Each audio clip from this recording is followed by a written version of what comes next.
Good afternoon. We will give just a moment to clear the waiting room and make sure that folks have connected to audio.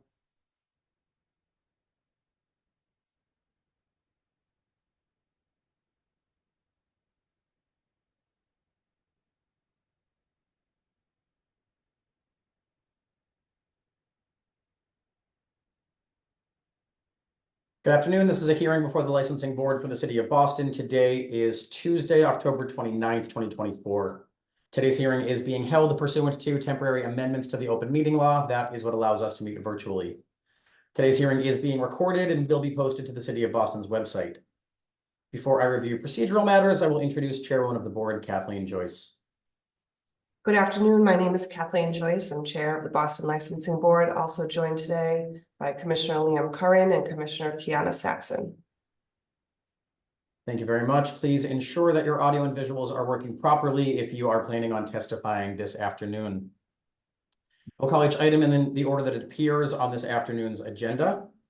I will ask who is present on behalf of the licensee, who is present on behalf of the Boston Police Department, and whether there are any other individuals with knowledge of the alleged incident who would like to testify.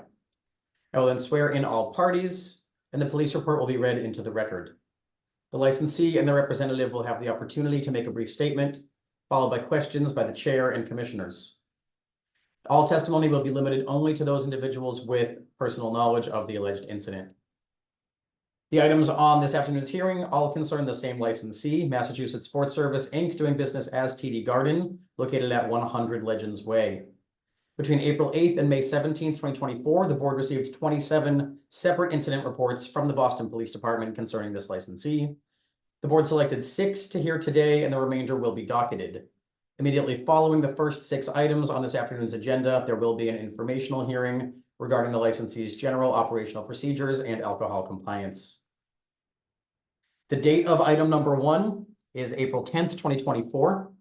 Removal of 2 underage intoxicated patrons in violation of Mass General Laws, Chapter 138, Section 64, and removal of 10 intoxicated patrons causing a nuisance in violation of Mass General Laws, Chapter 138, Section 64.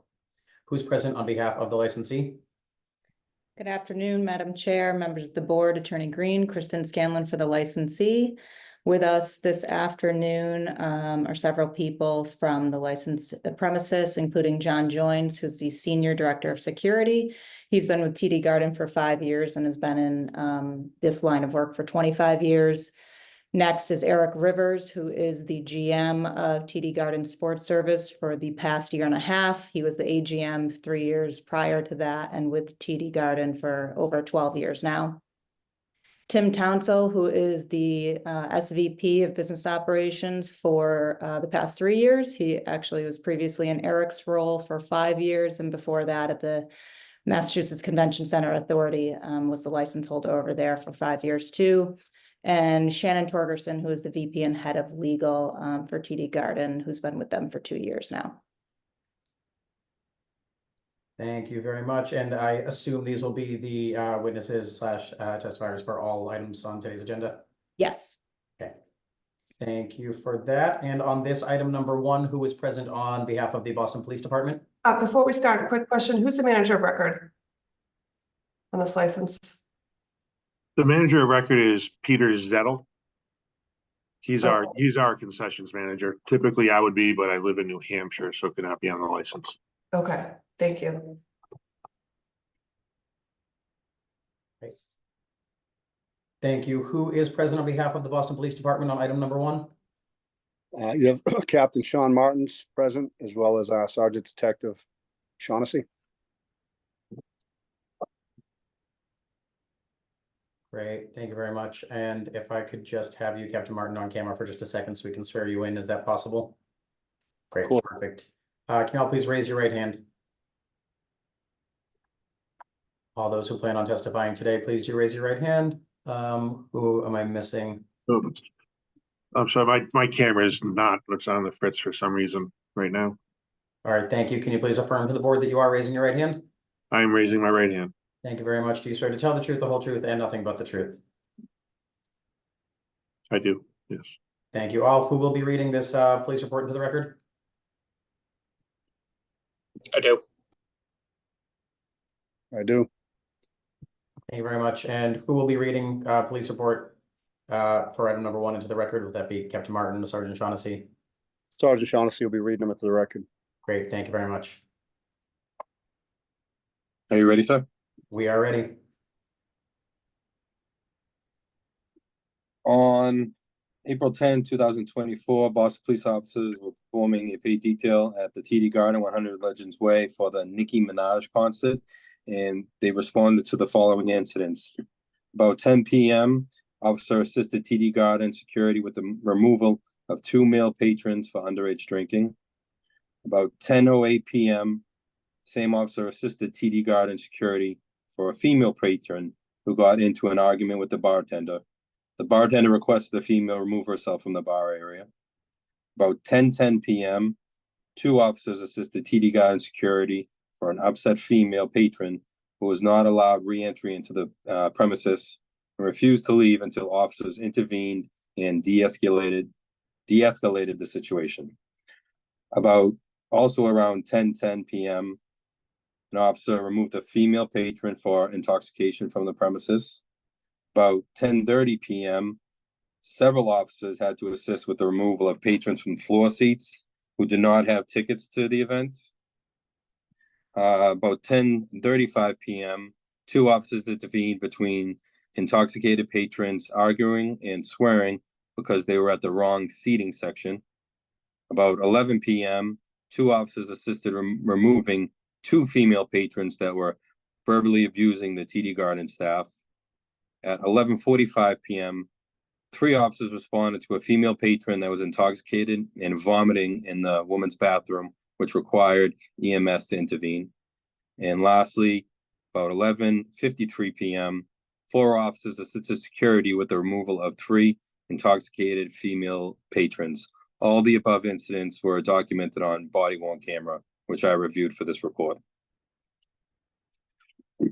Thank you very much, Sergeant Detective Shaughnessy. Attorney Scanlon, would you like to address this alleged incident? You are currently on mute. Thanks for the reminder. Sorry about that. Great. Sergeant Detective Shaughnessy, based on the license premises violation that was issued in this instance, it does appear staff were cooperative with police, correct?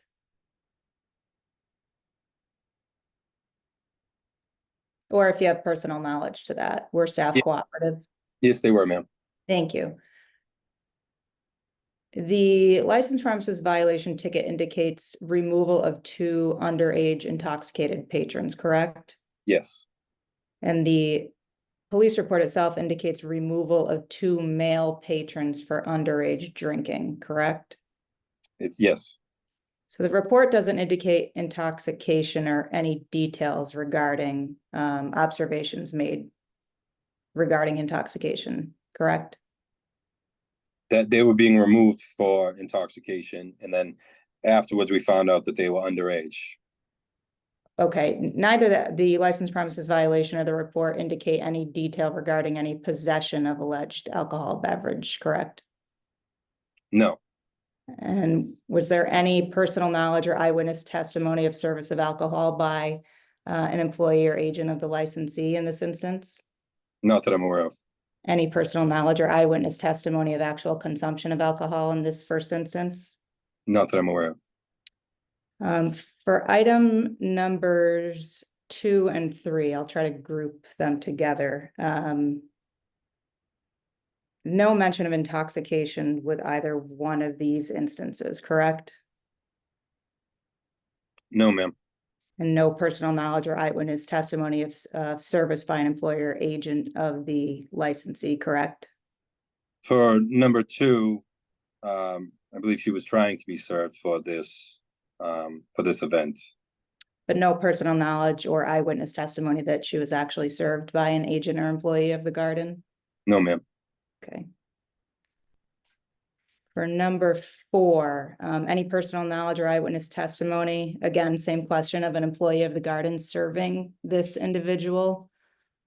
No, Any knowledge, personal knowledge or eyewitness testimony of any service of alcohol at all? for that theme for number 4, Yes. not that I'm aware of. any personal knowledge or eyewitness testimony regarding consumption by this particular patron for number 4? Not that I'm aware of. Thank you. For number 5, there's no mention of any issue with intoxication, correct? No, ma'am. Looks like there's no mention of an ejection from the premises, just the floor as well. I don't recall if they were ejected or if they were moved to separate seats. Okay. For number 6, any personal knowledge or eyewitness testimony of service by an employee of the garden, service of alcohol? No, not that I'm aware of. Okay. No personal knowledge or eyewitness testimony of consumption either, correct? No, For number 7, no mention of intoxication here, correct? no, And no personal knowledge or eyewitness testimony of service by an employee of the garden of alcohol? no, ma'am. And no personal knowledge or eyewitness testimony regarding any consumption, correct? No, For number 8, same question, no personal knowledge or eyewitness testimony of service or consumption? no, And for number 9, same question, no personal knowledge or eyewitness testimony of any service or consumption, correct? correct, ma'am. Thank you, Sergeant Detective, appreciate that. Madam Chair, members of the board, if I may, this particular evening, there were 11,344 attendees at this concert. Overall, staff numbers were 398 staff, and that's between security, alcohol compliance, concessions, and both at the loge and concourse area and premium areas, ushers and supervisors. Overall, without BPD detail that evening was, I believe, 21 plus 4 canine officers. That would be a 1 to 28 staff to patrons ratio. As the board, I believe, is likely aware, the average ratio for staff to patrons is generally 75 to 1. I think some better operations around the city are closer to 50 to 1, but here you're seeing 30 to 1. The timeline of this evening were doors at 7 p.m. The show was supposed to start at 8 p.m. and the artists roughly went on between 10:15 and 10:30 that evening. Of note, the alcohol shutoff time was 10:30 that evening, shortly after the artist went on to perform the act. Of the over 11,000 attendees that attended the concert that evening, the allegation is for 2 underage intoxicated patrons and 10 intoxicated removals causing a nuisance. However, as you heard, it appears only 6 are noted alleged intoxication removals, and of the 12, the others were for miscellaneous reasons. Unclear if they were total ejections from the premises, and a majority of which are nonetheless noted as TD Garden staff assists. Assists in many instances infers, and garden staff can confirm that TD Garden staff was well aware and attentive to these situations, but for one reason or another required further assistance of BPD, or BPD, I'm sure, intervene on their own accord, as may occur in the regular course of an incident during a garden event, for details that they're working. The allegation here is not for overservice, it's for intoxicated patrons. It is a distinction that is important to note. It's not a violation in and of itself to open the door to intoxicated patron, which isn't even alleged here, or to have an intoxicated patron within a licensed premises. There's also no evidence or allegation, for that matter, of any employee or agent of the garden serving alcohol to an individual who was already exhibiting any signs of impairment. Further, the licensed premises violation regarding the underage intoxicated patrons is inconsistent with the report itself. It's not clear and wasn't presented that they were served, or that they were witness consuming alcohol, or frankly, that they were exhibiting signs of impairment. At this particular show, again, the artist went on late, but TD still shut down alcohol service as planned. Nevertheless, and for the board's consideration, I do think it's worth noting the licensee's policies regarding all of the alleged instances. First, if an intoxicated person is suspected of anyone up to 18, the policy is to call the parents who must come and pick them up.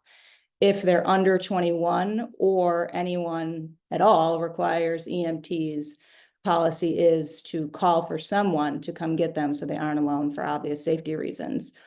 Furthermore, and it's the licensee's own internal policy that all staff, so in this particular instance, all nearly 400 staff on premises that evening are trained to observe patrons for visible signs of impairment, not only upon entry, but throughout the duration that they're in attendance at the event and on premises.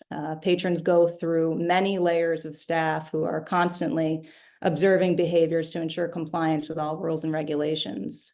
In these particular types of instances, as alleged, the licensee does evict the patrons if and when necessary. It's also their standard policy to call upon the police to assist with these evictions if they happen to be receiving resistance from patrons and getting them to leave.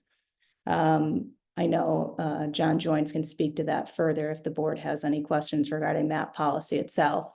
Lastly, and of note with respect to the public nuisance claim, if you take these ejections in the aggregate altogether, I don't disagree that it could potentially be seen as a nuisance if it were your average bar establishment or even larger size bar downtown or across the street from the Garden, to use those as examples.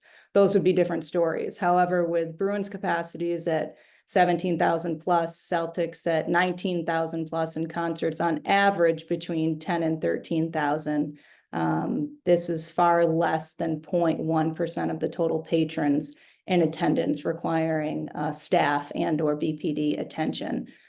This is not an excuse at all, but worth noting that the sheer amount of people involved in these events, it's noteworthy in the sense that given all numbers and totality of the circumstances, TD Garden is overwhelmingly and very much in control of the premises, but nevertheless focusing on these incidences and people at all time to ensure to their utmost capabilities the safety of the public. That being said, appreciate the time to go through those measures so far and happy to answer and address any additional concerns the board might have. Thank you for that. If there's nothing further on this incident, we'll see if there are any questions from the board. Chairwoman Joyce. Thanks. I might have missed some of the details in your explanation, so bear with me if I ask questions you already answered. So there were 11,000 people in attendance, and you stated there was 398 staff. Of the 398, how many of them were alcohol compliance that night? So everyone to a certain extent is alcohol compliance, but the upper tier of supervisory roles who are part of the alcohol compliance team, those numbers were, hold on, I just need to scroll up here, 14. And I can, for all the instances, Madam Chair, I'm happy to submit in writing the numbers of the breakdown of the BPD detail security, everyone, so you have that on hand. So I'm gonna go off of how your staff is defined in your safety operations plan. So 14 alcohol compliance staff members on your team for 11,000 people. How many of them were security? So security is a separate number at 117.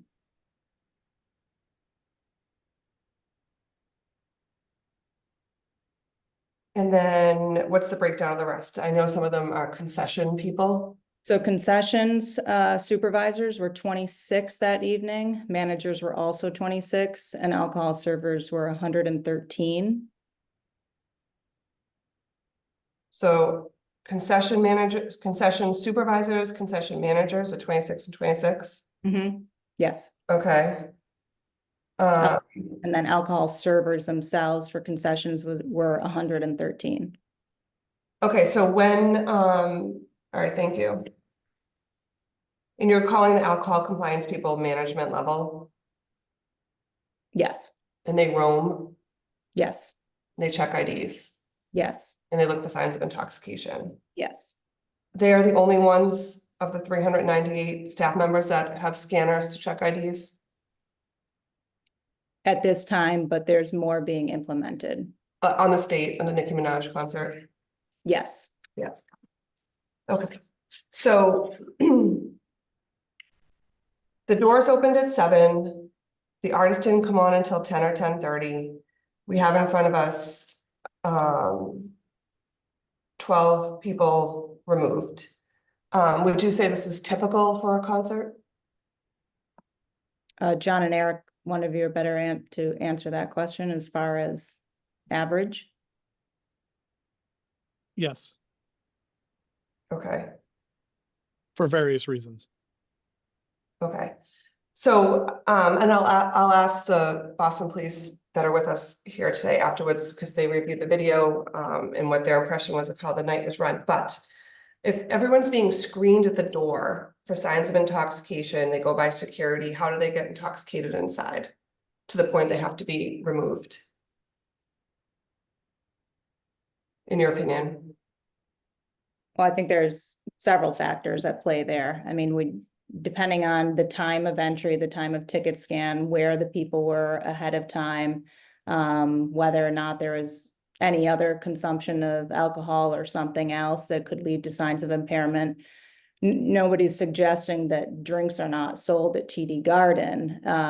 But again, the number of intoxicated patrons causing a disturbance is minimal, and the staff are taking appropriate measures to ensure that they're ejected from the premises so that nothing worse happens on the premises. You know, that's one of the items that they're tasked to as licensees that they take very seriously, that there's a zero tolerance policy in that respect. And that's why everyone's heads are on a swivel, not including only the 14 alcohol compliance officers, but all staff on hand that could range anywhere between 400 and 700 staff, depending on the event that is occurring in the garden. So would you say that the 113 servers, you know, their primary focus that night is serving alcohol, right? Not alcohol compliance. I The would definition of their job that night.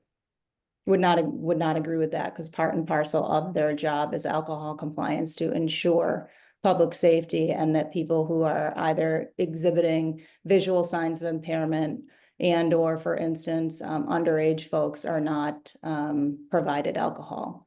And I think it's something that they take very seriously. They have longtime employees that are in these positions, and know that discipline follows, should not only discipline, investigation and discipline that really affects their bottom line. It's something people take seriously. And so no, I respectfully disagree with that statement that they are not tasked with alcohol compliance in addition to serving alcohol. Okay. My next question is for Boston Police. I don't know, Captain, if you were there or if the sergeant wants to speak to this.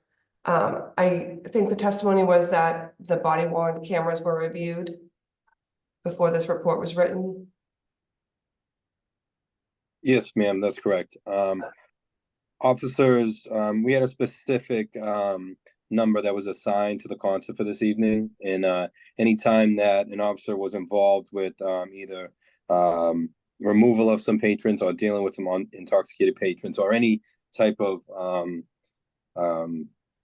involvement that Boston Police had to get into the patrons, they documented it by using their radios and put it in on the catch sheet, which is it documents every single call that came in for this. And after this event was concluded, I went through all these documented events, watched the body worn cameras, and you can see that I listed nine of the events, and I briefly summarized what I observed from the cameras, what exactly would be the violation that occurred this evening. Okay, and were you there that night, or were you just reviewing the cameras? Just the cameras, ma'am. Okay, in your professional opinion, when reviewing the cameras, did these people that were removed that night, did they appear drunk or intoxicated? Yes, ma'am. Okay. And you did testify earlier, you didn't see any of them being served, is that right? No, these incidents involved either the Boston Police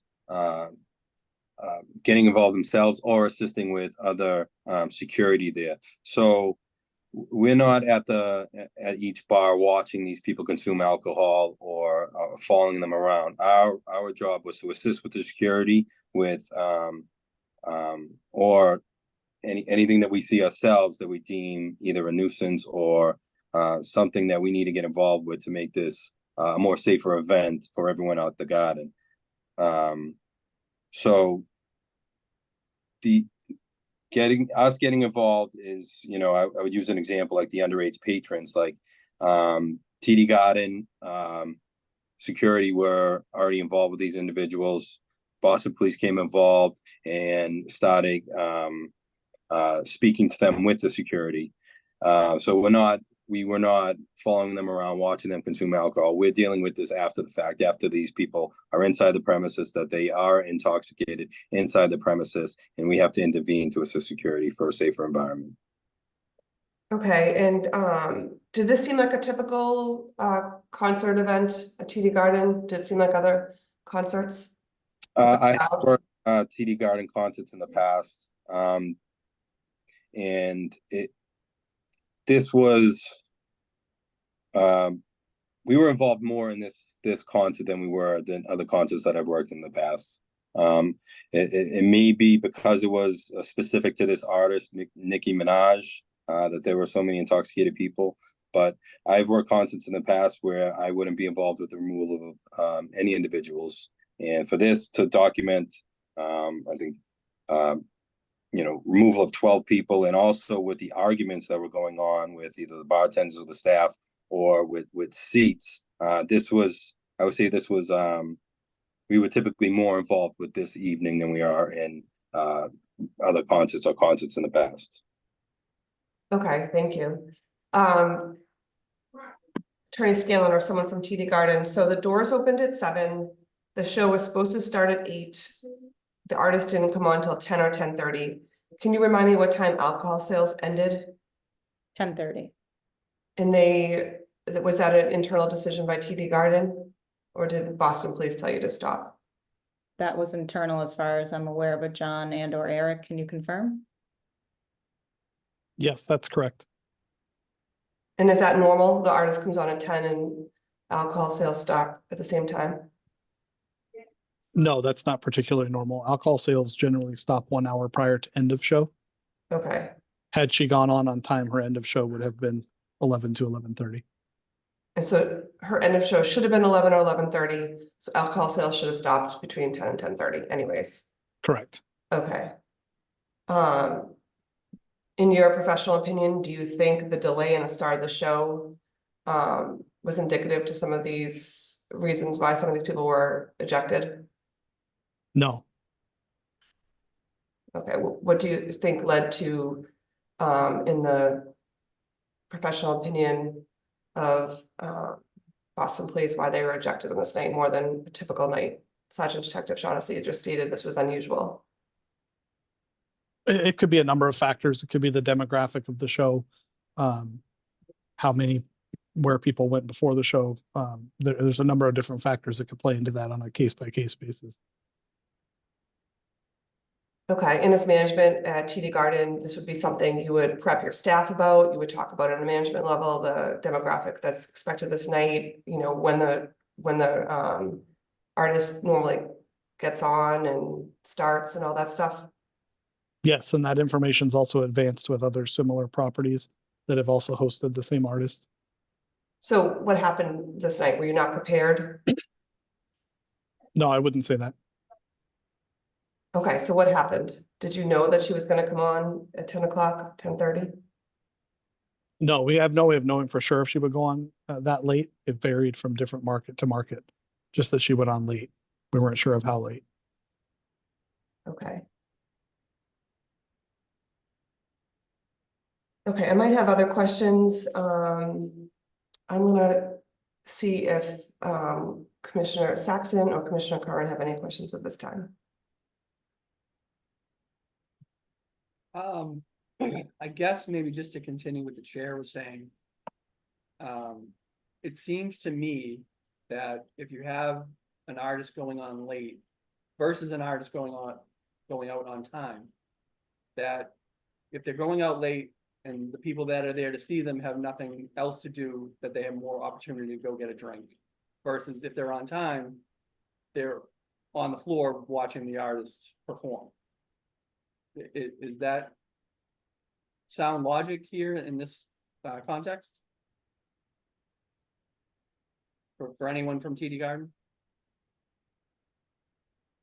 I think it would say it would depend on. I think in most cases, actually in all cases, we either shut off at the planned time or earlier. If an artist is going on late, we'll try to coordinate a break we'll try to coordinate the shut off before any intermission. For instance, so if an artist is going to go on late and we're aware of that, then we will shut off at a previous intermission, actually shut off earlier. If an artist goes on late or it looks like they're running late, we'll start take measures to start shutting down. We'll shut down certain areas. We'll slowly shut down certain areas first, try to guide people to certain bars so we can monitor it better, and then shut down as soon as we can. Then without causing an issue with people in line already. Yeah, and that contingency is because of the logic of if they're going on late, then people had already had plenty of time basically doing nothing to get drinks, right? No, I would say most of them are watching a band prior to that, an opening act or something, or a DJ or something along those lines. Okay, was there an opener on here? And if so, what was the timing of that? That I don't know the answer to that right now. There was a there was a DJ set and they played from their advertised time, which I believe was 7:30 until she went on. So there was a DJ on the whole time from 7:30 until 10:15? Correct. To my recollection.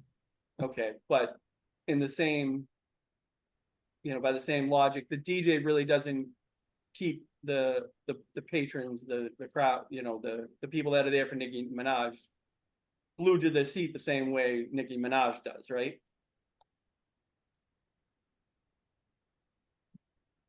Yeah, go ahead. I was just gonna say I don't know the answer to that. Okay. Yeah, I don't have a direct number, an exact number for that, or how that really affects us on that end. And you don't think about things like that, for me, right, if Nicki Minaj goes on at 8 p.m., all the people there to see her aren't off, getting drink after drink. They're there watching Nicki Minaj, right? Sure. Yes, So I would say the numbers are much that would fewer on the naturally slow concourse. down their consumption, right? I would say the numbers are much fewer on the concourse when Nicki Minaj goes on, but it's the DJ also affects people. People do stay in their seats. But to a lesser degree, right? Yes. Okay. So was the contingency, Mr. Rivers, you was just describing about backing off when someone's going on late, was anything like that employed on this evening? I actually do not recall that, but if it was a standard night and there were issues, I would have been in contact with John Joints and security, and we would have been making that call earlier than her going on late. We would have had discussions. Where do we shut off? Do we go down to one drink? Do we? Specific to this night, can you answer? I don't recall the specifics to this evening. Does anyone have an answer? Other than the shut off time being at 10:30, which was as planned. No evidence unless Eric or John, you can testify to that if you started shutting down stands in an inordinate amount earlier than you otherwise normally do when you start closing down for the evening. Obviously, it's more than just a directive, stop serving at 10:30. They start gradually shutting down stands in different areas and specific areas as the night goes on, leading up to the shutdown time. It's not even a last call time, shutdown time, end of service.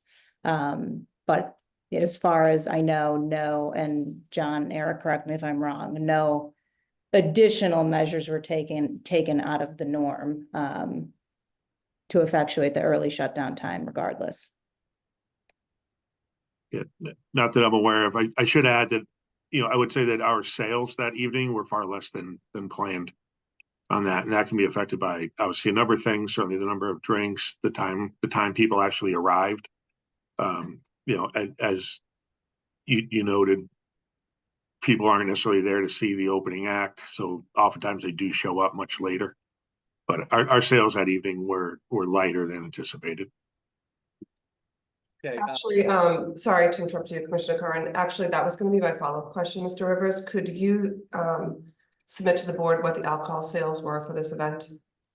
Yeah, if you give me a few minutes, I'll find that for Oh, you. yeah, you don't have to do it today. I mean, after the hearing, I just want Okay. to compare it to what a normal event is and what some of these other instruments. Abs- So I absolutely. will want the alcohol sales for each of these nights.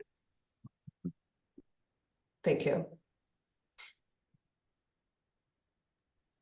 okay, getting back to the particulars of each alleged incident. For number one in the underage patrons, do we have any kind of witness statement, testimony from the security that interacted with these patrons originally?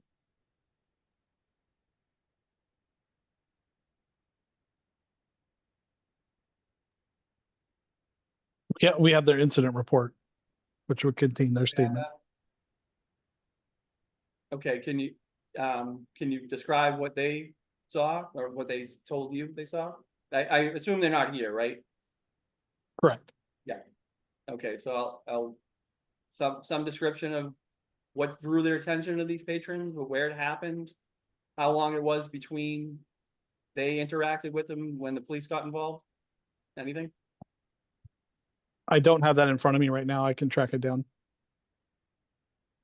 Okay, in response to this incident, what other investigation was done by the TD Garden beyond taking a statement from the security personnel?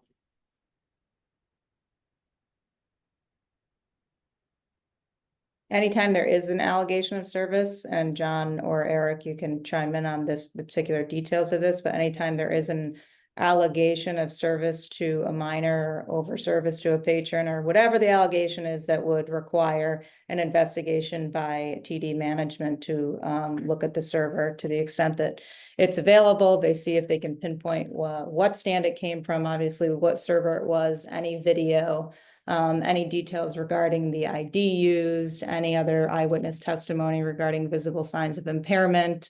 Depending on the scenario, staff could be suspended pending the investigation to look at all those factors to determine whether discipline on the staff member is warranted. Those are standard steps that are taken to the extent that the information is available to them if they can pinpoint where it came from.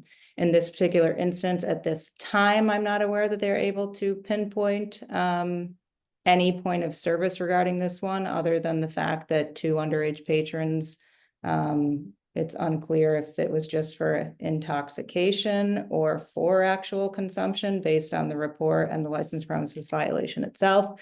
But to the extent, John or Eric, you have anything to add regarding that investigation, please do so. I have nothing on for that particular evening. Other than I will say our standard is that when that happens, our management team is informed. We try to gather as much information as we can, whether it's from alcohol compliance, security, or even BBD when they're there. And then we try to, if we can, we try to track where purchases were made, what that would backtrack the guest pathway. And that sometimes we're successful, sometimes we're unsuccessful in finding that. Can you state whether that was done regarding number one on April 10th? I don't recall if it was done on that day, only that we had no findings from that event. Can anyone state whether it was done or not?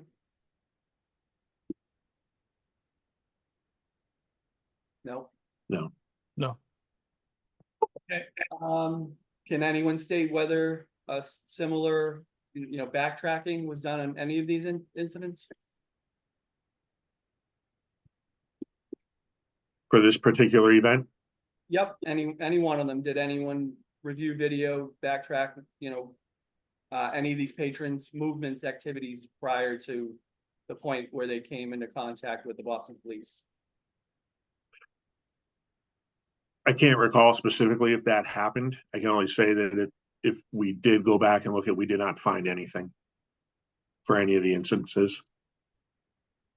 So you're saying there was an effort to use video to backtrack their movements? Yeah, I would say almost after every single event, there's effort from at least one incident, if any, occurred Yeah, on this. So I would assume that this would be no different, that we would have tried to track down at least some of these things if we could particularly have. beyond an assumption, Say that again? with particularity beyond an assumption. For this particular event? No, I do not. Okay. Are there written reports as, the same as number one for all of these, any of these?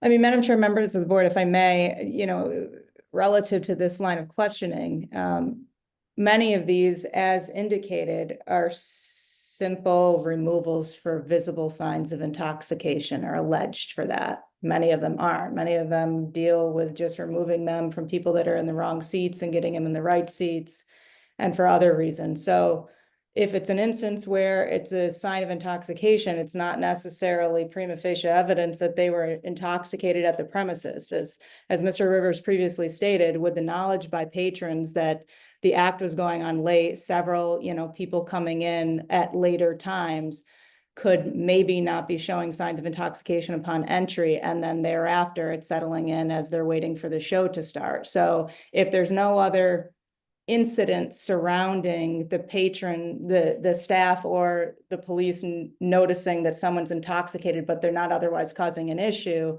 nonetheless, procedure is taken to remove the intoxicated patron so that it doesn't cause further issue. So I don't think in every single instance of an ejection of an intoxicated patron with no other concerning circumstances surrounding it, obviously, if it was a obliteration and very apparent overservice, I think then depending on the situation, they're going to investigate it. But every single and limited ejection in the grand scheme of things for over 11,000 patrons on scene that night isn't always going to warrant a full video review and investigation for a simple intox removal.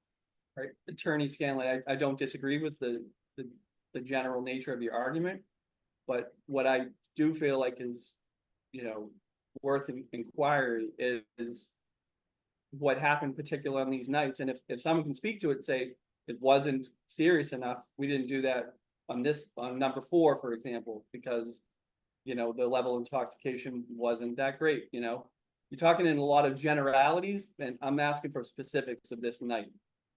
So if you can speak specifically to, any one of these incidents and say, oh, well, this is what happened on this one, it wasn't that serious, we didn't look at video, I'll accept that. But what I'm asking, and the second thing that drew my attention is, the idea that where the prima facie evidence, like say in the police report is, where does that does that limit my inquiry? I can't inquire on the details that you have beyond what ends up in the police report? No, certainly that's not the case. Okay, well, that's what it sounds like. But that's certainly not the intention either. It's just, I think, based on Eric and John's feedback so far, My inquiry here, I think generally is getting at how seriously the TD Garden takes this incident after incident and what their response is to it.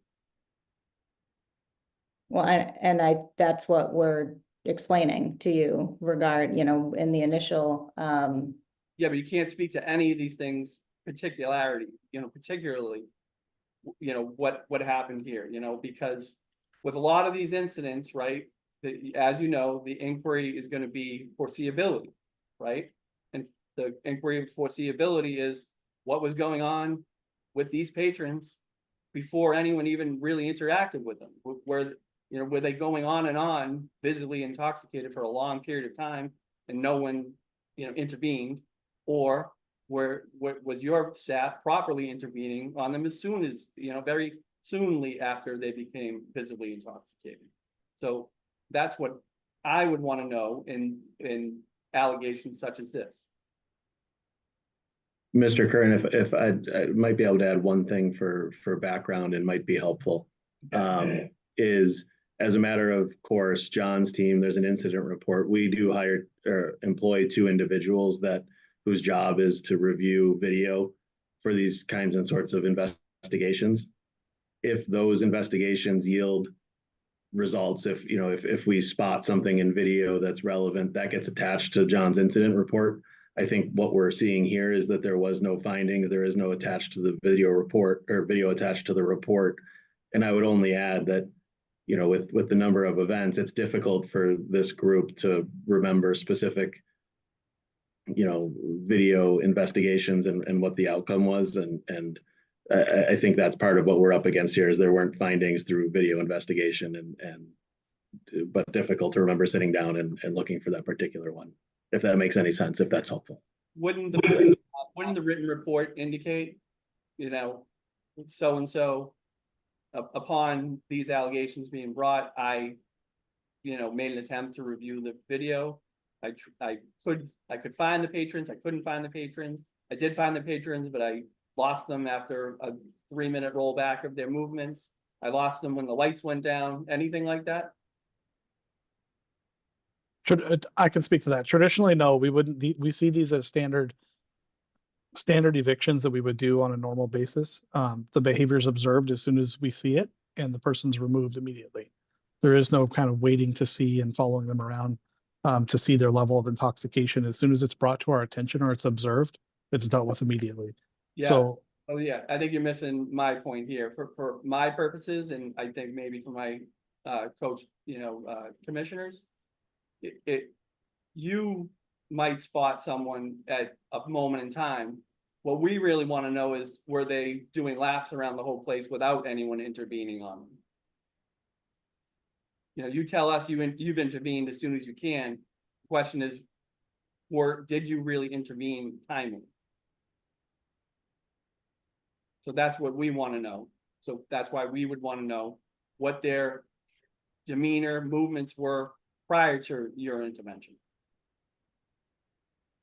I think the answer to most of those is they intervened at the appropriate time upon visual signs of impairment, with no other issue being brought to their attention or any issue with the patron. I mean, as noted, most patrons aren't even named in the report, so it's not like they're otherwise known or causing any issue within the premises itself, other than visibly being impaired. That's an assumption that's not fully fleshed out either in this report or with any testimony you provided today. So I think I'll just leave it at that for this particular night. I think that's all I have. Thank you. Commissioner Saxon, any questions on incident number 1?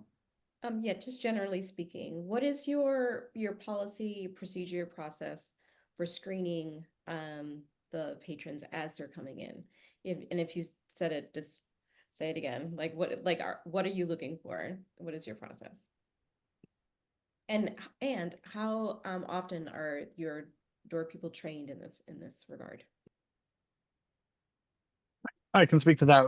Aside from looking for your normal security concerns, such as weapons or any other prohibited items that are on our list, we're looking for behaviors of anything suspicious, whether it's regards to someone looking to do harm to the building or to our fans, or if it's intoxication behaviors or signs of visible intoxication, whether it be under the influence of drugs or alcohol. The staff is trained at least 4 times a year on that formally. And then informally, it's gone through a roll call every day before they go to their post. It's discussed a reminder of our procedures and what to look for.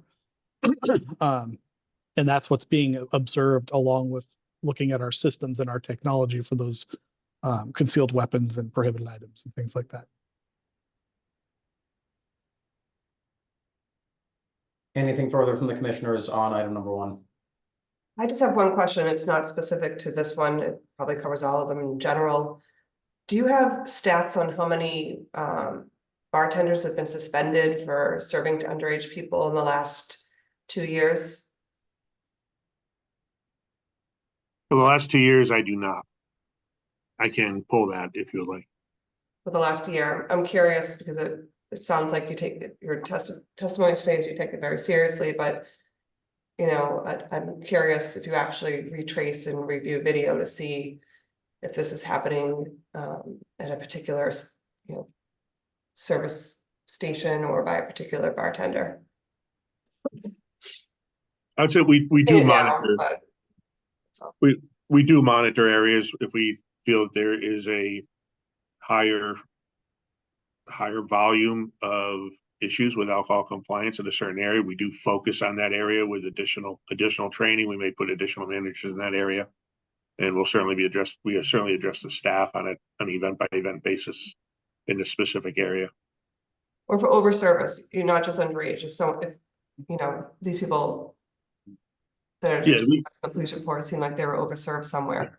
I mean, it Yeah. seems like it's a real problem here. And I'm trying to get into what the operations are on your side as far as trying to improve that. I would imagine you were really studying these videotapes and trying to figure out where the problems are and Mhm. how you Yeah, we can. do. When we conduct every training and when we talk to our staff on an event by event basis, we cover everything from underage drinking to intoxication. Our focus is really on the underage and on the intoxication are the two real key areas that we focus on. Okay, and we'll get to that at the second part of this hearing. 'Cause I'm particularly concerned with, as I have said before in person, what you guys are serving and the size of your drinks. So we'll get into it, take a deeper dive on that after we get through these violations. Anything further from the board on this item before we move to the next incident? Okay, moving on to item number 2, the date of the incident, April 17th, 2024, intoxicated patron on premise and public nuisance in violation of Mass General Laws, Chapter 138, Section 64. The licensee has already been sworn in and identified. Who is present on behalf of the Boston Police Department? Oh, hang on, Sergeant Crossen, you're on mute. Good afternoon, everyone. Board, Sergeant Zach Crossan from A1 for April 17th. Thank you very much. Are there any other individuals who have not yet been sworn in who wish to testify on this item? Okay, Sergeant Crossan, can you please raise your right hand? Do you swear to tell the truth, the whole truth, and nothing but the truth? I do.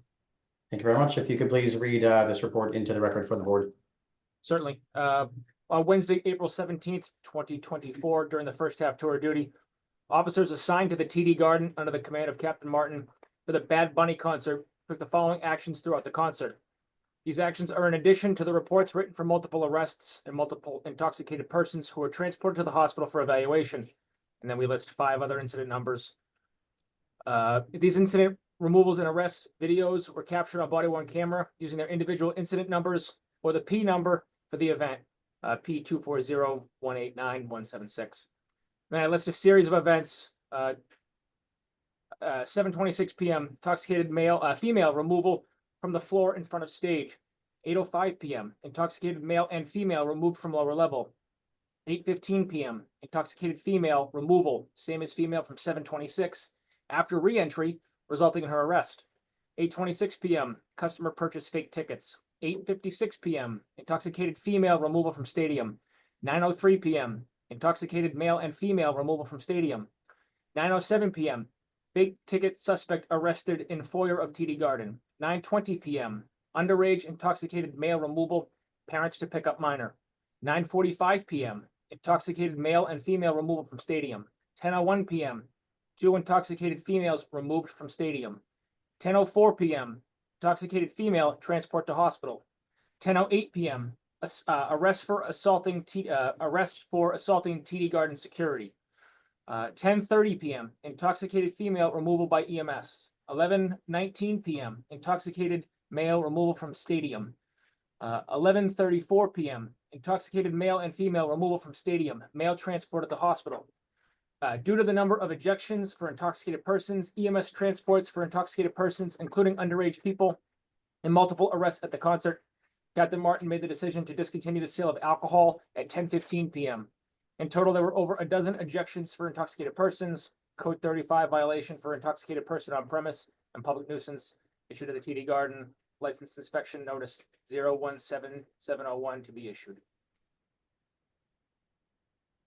Thank you, Sergeant Crossan. Attorney Scanlon, would you like to address this incident, the alleged incident? Yes, thank you, Sergeant Crossan. A few questions for you. The license premises violation ticket that was issued in this case indicates cooperation with the police, correct? Yes. Referring to the police report, number one, any personal knowledge of any employee or agent of the garden serving this particular unnamed individual? Counselor, so I was working that night. I was at the garden that night. I was involved in a few of these. Okay. I have the other 5 incidents pulled up if we want to go over some of them. Which ones in particular are you looking for? Regarding number one, do you have any personal knowledge of any employee or agent of the garden serving this particular unnamed female? No. No. Any additional details regarding signs of intoxication or any eyewitness testimony regarding consumption? Not on number 1. Any issue with this particular patron prior to removal that you're aware of? Again, not on number 1. Same questions for number 2. Any personal knowledge of service or consumption? No. Any issue with this patron? Well, sorry, 2 unnamed patrons. Actually, no, I apologize. So the 726 one, yes, because she was arrested at 8:15. That one I do actually, yes. All right, so we'll go back. So yeah, so the 726 female, she was in with a group of friends. She was drinking down by the stage at the very beginning of before the concert had really started. She had a drink in her hand. She was kind of spilling all over the place, and she was asked to leave by garden security. Actually approached us, and 2 of the officers actually grabbed me to go down there and ask her just to leave nicely, leave her group nicely. She kind of negotiated back and forth for a little bit, didn't want to leave. Ultimately, we were successful in getting her out of the building. If you forward to number 3, we got a call back again that she was back on the floor again. And I said, that's impossible. I physically walked her out the door. She had showed us on her phone, she had went on and purchased another ticket for whatever the amount was, got back into the venue, went right back down to where she just was. At that point, she was informed she couldn't be there. She was still intoxicated, causing a scene, and was informed she'd be arrested if she didn't leave. And she all but basically forced us to arrest her by her unwillingness to leave. Okay. So with regard to number 2 then, and let me just ask that about number 1 and number 3, none of the details that you just stated, are those indicated in a supplemental report? They are in.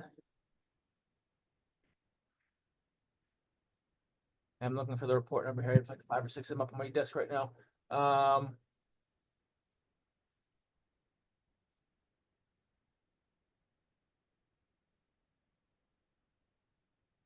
No, I'm not sure if I have that one up on the screen right now. It's fair to say these details aren't included in this report though, correct? No, so they're listed, there'd be, no, no, not in this one. I believe it's one of the 5 that was referenced up above, but they wouldn't be, they're not on this one, no, correct. Okay. Back to number 2, I think you answered the first question regarding personal knowledge or eyewitness testimony regarding consumption or service, which was a negative, but any known issues with either one of these unnamed male or female patrons? Not for number 2. Okay. Same 3 questions for number 5. I can repeat them for the record and then go through the list, but any personal knowledge or eyewitness testimony regarding service to this unnamed female or what was consumed? No to all 3 for And number 5. any issue with that female prior to removal? Not personal for number 5. Okay. Same 3 questions for number 6 for the male and female. No for number 6. Okay. Same questions for number 8. 8, I'm just looking at the supplemental reports. Again, there's a lot of them, and I want to make sure I'm being truthful here. No, I'll go with no for 8. Okay, and no personal knowledge or eyewitness testimony of possession of alcohol in number 8 either, correct? Correct. Same 3 questions for number 9, 9 and 10 and 11. 9, 10, and no. 11.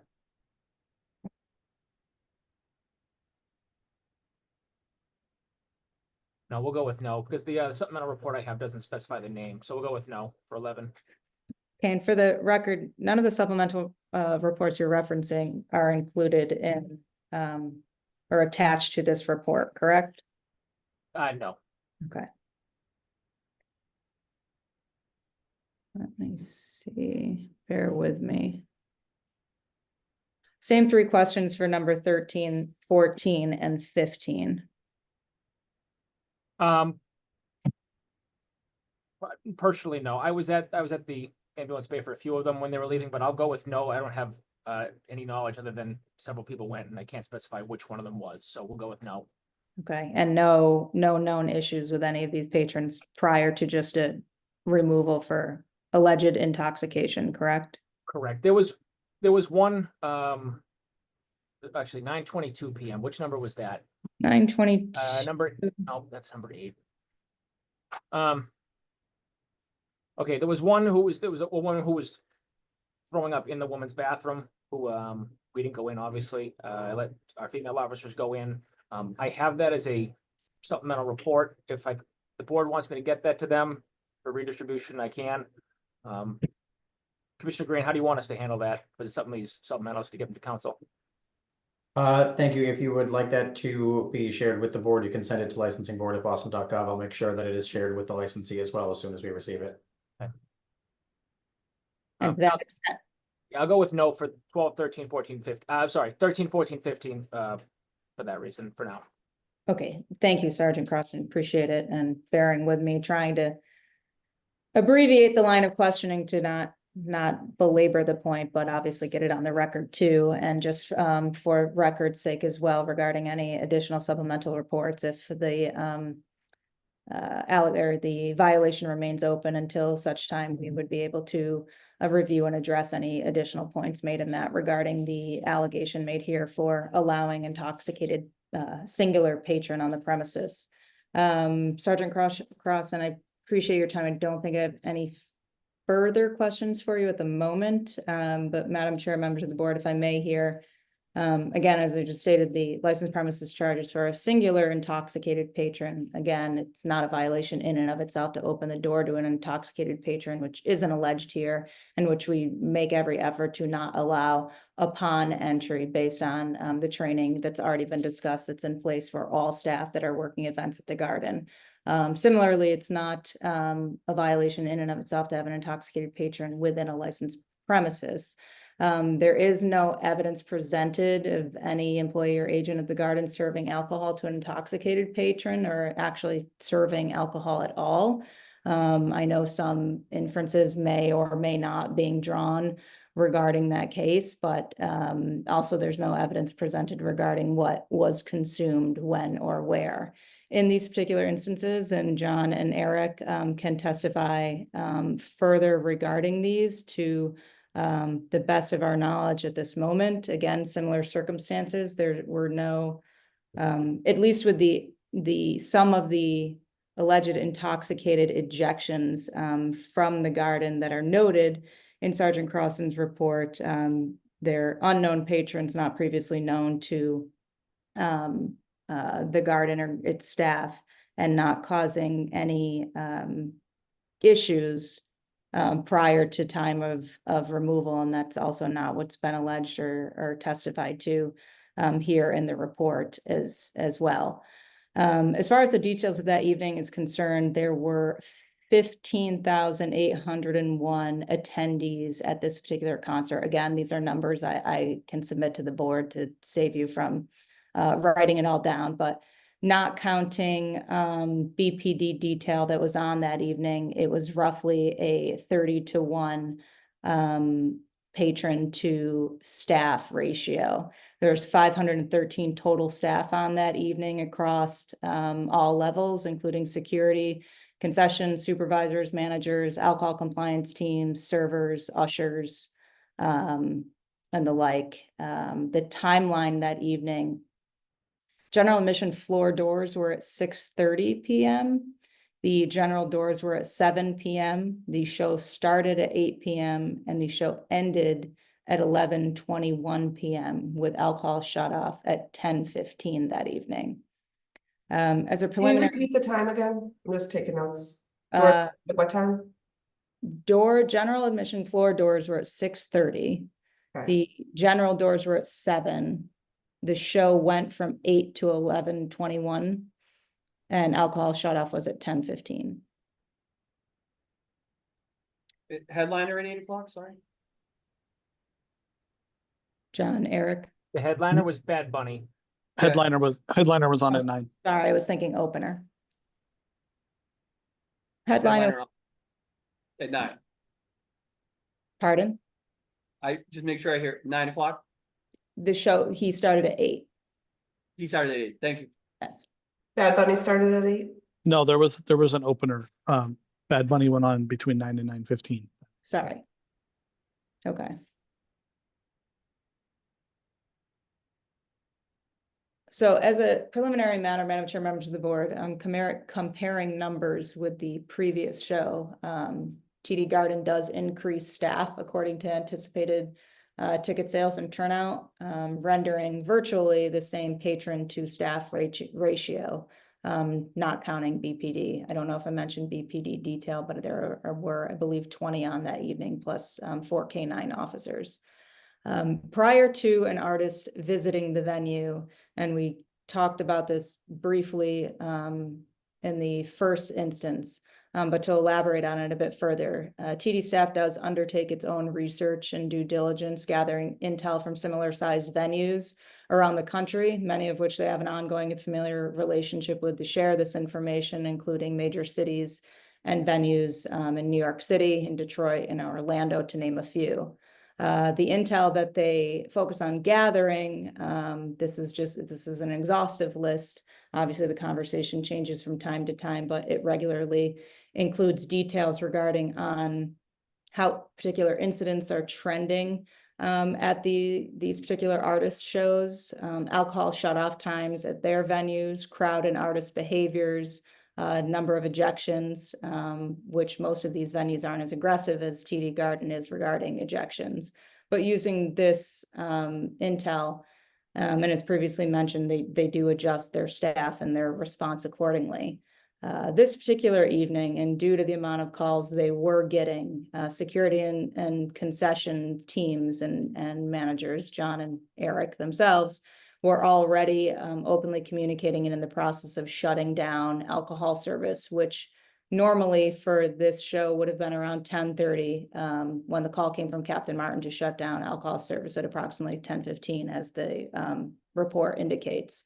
So the team was already well aware of obviously the issues, some of the issues going on within the premises, and we're in the process of shutting down. So everyone was on the same page there. I know Eric was on site, I believe, and can speak to that a little further. But of note, they had already throttled down to 1 drink per purchase. Usually they can get 2, but they had already brought that down to 1 drink earlier that evening. Of particular note, and due to the number of incidences or incidents alleged in the report, I think it's helpful for the board to also know that ushers within the concourse and the bowl have 24/7 communication devices in order to immediately page security and management should they spot something needing or requiring further attention, whether it's regarding alcohol compliance or not. They recently increased the communicator devices that are now or that now contain and transmit much more detailed information that goes directly to the Security Operations Center at the push of a button. I know because John and Eric are the ones using this, they certainly can explain how that works and the improvements they've seen with that further. Again, every staff member is trained in observing patrons for visible signs of impairment. At this particular event, there were over 500 staff members, or 1 for every 30 patrons, not counting, again, the BPD detail. In that subject, and on that note, with regard to BPD, I believe this was mentioned before, but it's standard policy that if staff requires assistance, they will call the captain or a member of the detail team as flagged down. This system does work most of the time, as they don't need them for every call, because most guests will leave with the persuasion of security.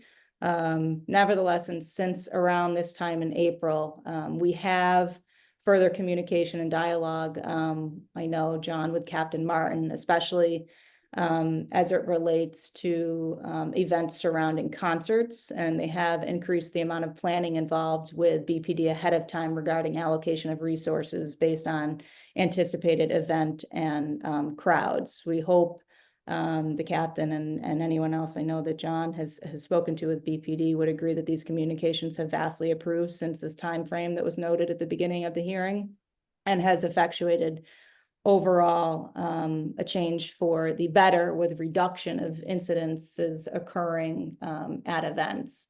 And lastly, again, I'm trying to be conscientious of time a bit here, but we'd like to incorporate by reference, if we may, the same points made regarding the public nuisance allegation in the earlier hearing. As similar circumstances, this is far less than a 0.1% of as you would call them, problematic patrons within the overall attendance at the show. Thank you. Anything further on this incident, Attorney Scanlon? Not at this time. Thank you. Chairman Joyce, any questions? I don't want to belabor each and every one of these incidents, removals, or arrests, but I do have questions that are probably more directed towards Captain Martin or Boston Police. It sounds like security, when you give your staffing numbers in the 300 range, I do take a little issue with that, because a good portion of those are behind, you know, cash registers taking drinks. They're not helping security in a way. I'm concerned that Boston Police numbers are at one level, your security is at another level, but your security obviously needs the help of Boston Police, and Captain Martin is having to send his officers to go over and assist your security because of the large number of intoxicated removals that are needed. That's just a statement I want to say. I'm going to ask Captain Martin to speak to what happened this night with Bad Bunny. I've never seen in the police report that the captain had to turn off alcohol service. You stated that your team had already started thinking about that. So I'd like to hear from Captain Martin about what it was, what the communication was with the TD Garden team that made him make that, you know, that one decision to do that. And then I just have an issue. Doors opened at 6:50 and there's a woman on the floor at 7:26 who has to be removed for intoxication. So if she didn't show signs of intoxication when she was screened by security, and you're saying that there's no proof she drank inside, I have no idea how this woman got so drunk and was removed, and then all of a sudden then goes buys a ticket and comes back. There's a breakdown in staff and security at some point, and I'm trying to figure out where that is. So first, I'd like Captain Martin to talk about that night. I also want to get the alcohol sales from this night, but to find out what happened operations-wise from the Boston Police side. Sure. Again, this was a really bad night. I know, you know, the attorney mentioned that, you know, it's less than 1% of the incidents, but those are the incidents that we were directly involved in. I'm sure security kicked out many more, potentially without our assistance. I lost so many officers to arrests. I don't know if this was the ABPO, one of the many ABPO nights, but to arrests, assaults, and for medical runs that I actually had to call outside units in because I was going to lose control of the venue. They do have security on site, but again, they're completely ineffective, no disrespect, but they're completely ineffective when it comes to having to physically remove an unwilling participant, right, or an attendee. So that falls solely on us. So it needs several officers to remove someone safely with de-escalation, right? If they don't want to leave and they're intoxicated and they're being paid, you want to have 3 or 4 people so you could safely do it without wrestling with them. That quickly chomps up almost our whole contingent, especially if we're trying to maintain doorways and the vestibules, turnstiles, excuse me.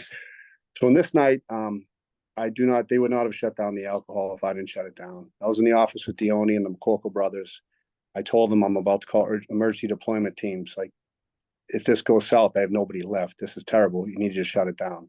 They were cooperative. They immediately shut it down, but I don't believe they cut it down to 1 drink. This was a night they probably should have cut it well before this because it was going in such a bad direction. I keep hearing that the security officers are trained to catch intoxication coming in. I think if you go through these reports, and many of the ones that we have filed that we didn't bring forward today, you'll see people are coming in and they're getting intoxicated. They're intoxicated right away and they're intoxicated 3 hours later. If they come in not intoxicated and they're not drinking inside, how are they on their way up 3 hours later and they're up in bathrooms getting kicked out? So there's clearly an issue with people coming in. I know it's a challenge for them to mitigate that, but this particular case, showing itself, this girl made it back in. She made it past the screeners twice, right after getting kicked out. So it shows you that there's clearly an issue with some of the personnel allowing these people to come through the doors. I know you also mentioned, ma'am, that I know John they do their intelligence. They communicate with other venues to see how Bad Bunny was in Rhode Island and so forth. But I believe John could speak up and tell you, regardless of that intel, Boston seems to have different challenges and more problems. I know people just get excited to be out there and act out, but regardless of that intel, we find that, and I'm sure John, could continue on this, we seem to have more issues here, regardless of what happened in Rhode Island or anywhere else, for whatever reason that is.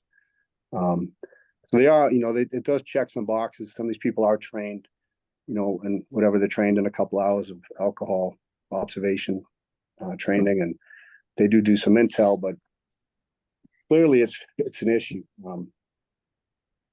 We documented this brief series of almost 28 violations. Some of these violations have 10, 20 ejections per violation, just to show how much of a problem we were having. I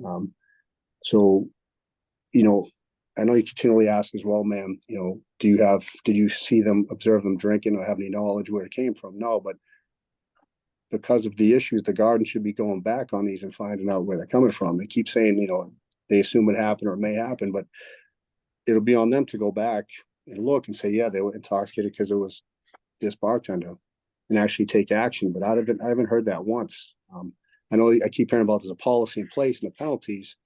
However, I'll be interested to see if any bartender has been suspended in the last 2 years for over service, any bartender has been suspended for, serving minors, or what any penalties there were, because this happens on a nightly basis.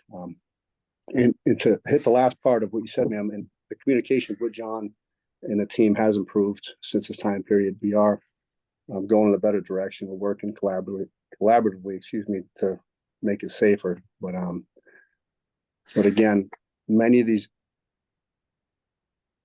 instances you're going through, if the garden was serious about addressing them, they would have reviewed some of the tapes on these multiple people getting kicked out for intox to show that, maybe you have a couple problem bartenders that need to leave. Maybe it's not all, I'm sure it's not all of them, maybe it's a small percentage of them. But however, I think up to this event, if you were overserved at one bar, you could go try the next one. I think it was after this event or shortly thereafter that they finally started kicking people out once they were shut off, period. So clearly, I think there's an issue that needed to be addressed and slowly being addressed. You have more questions for me pertaining to Bad Bunny? How many Boston police officers were assigned that night? I'd have to look back. Probably less than 16 at the time. We're having some challenging, some issues back and forth with the garden on what staffing level should be. They were routinely ordered 12 to 16 for some of these events. Since this event and others, we've came to an agreement that it's got to be based on the event, not necessarily the size of the event, but who's coming. So To answer your question, I'd have to look back. Zach, maybe you could look that up while we're sitting here, but maybe 12 to 16 officers. I'll have it in 1 second. Thanks. Okay, and you were saying that at one point you were considering having to call in other officers to help? I did call in district officers to help. I was gonna call emergency deployment teams. Emergency deployment teams are 3 officers from each district that will form up and report to any location of the city to address something that is happening. So my concern was if this kept escalating, if there were any more fights, we wouldn't be able to mitigate this as the 15,000 people trying to exit the arena. We wouldn't have enough people to even implement the traffic plan so they could cross the street safely because we're chomped up with arrests and medicals. Okay, thank you. Those are all my questions. 16 police officers plus supervisors. So 16 police plus bosses. Commissioner Carr, Commissioner Saxon, any questions on incident number 2? My first question is Sergeant Crossan. Did you interact with the woman who re-entered the second time? I did. Okay, did she have a drink with her at that interaction? Yes. A TD Garden drink? I don't recall. What do you recall about the drink? It was an open top, like not a solo cup, but like a souvenir cup type thing, maybe like a hard plastic, kind of a durable throwaway type of cup. Okay. I think that's all I have for you, Sergeant. Thank you. Same question. Did any of these particular incidents generate a particular investigative report from TD Garden? John and Eric? Yeah. Not that I recall at our end. We did not. I don't have any record of tracking anybody after the fact. I can't add that. Not even this patient who re-entered after being thrown out for intoxication? I wasn't aware that had happened at the time. For us to track someone via camera, I either need their name so I can find them via credit card if it's possible. Some credit cards say cardholder name unknown, or I need a description, a good description of someone to find them in the crowd. Sergeant Crossan, did TD Garden staff participate in the re-interaction with the patron who returned? So I have the report pulled up for that, the arrest report. I can submit it to the board, but it even lists, we even listed the security, TD Garden security guard who flagged us down that she was back in. I have the officer, the security guard's name here. Yeah, I mean, I'll just give you TD Garden a chance to, of all the things listed in this report, that's the most clear one that would, necessitate further investigation. Can you speak to not further investigating that?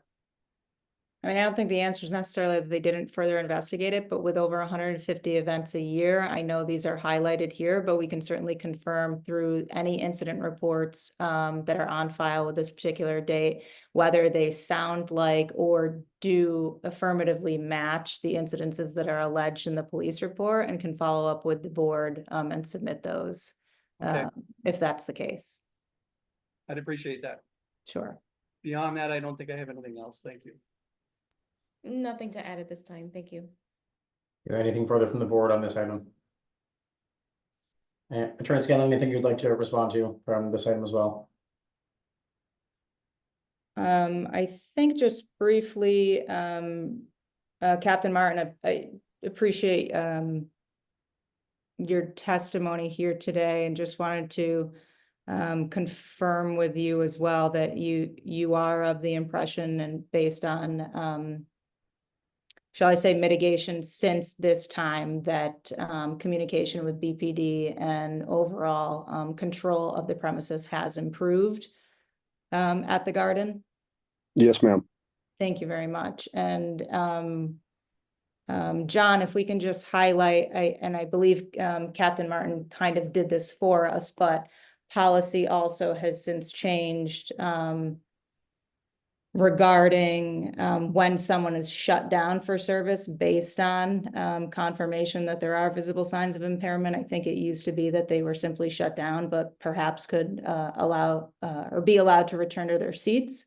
But in this case now, they're simply ejected from the premises. And as a result, I think that does increase the number of ejections that occur from the site, but I don't think on its face necessarily that's a bad thing. It can be a good thing because they have people that, again, have their heads on a swivel and are saying no and zero tolerance policy for intoxication or over intoxication so that further incidents doesn't occur based on any mental or behavioral impairment that may or may not be caused by alcohol or anything else they're on. But John, if there's anything you could add to that policy changing or if I got anything wrong there. No, that's correct.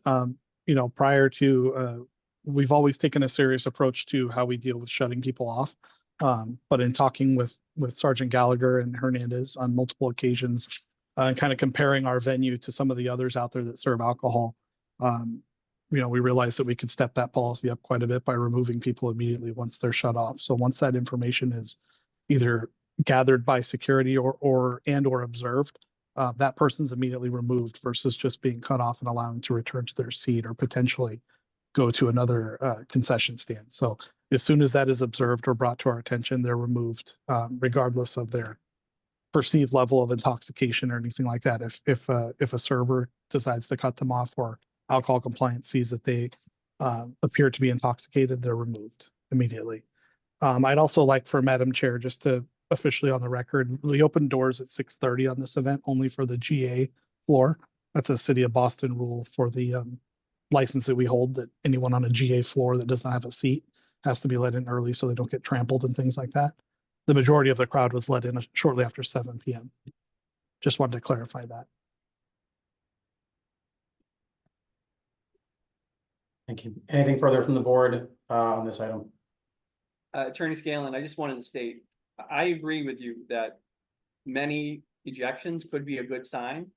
But when the TD card is called to answer for those ejections, we need we can't just assume that's a good sign. We need specificity in order to evaluate whether it was a sign that they were quickly and efficiently doing their job. So I agree with the logic, but with anything, the devil's in the details. So that's all I would say to that.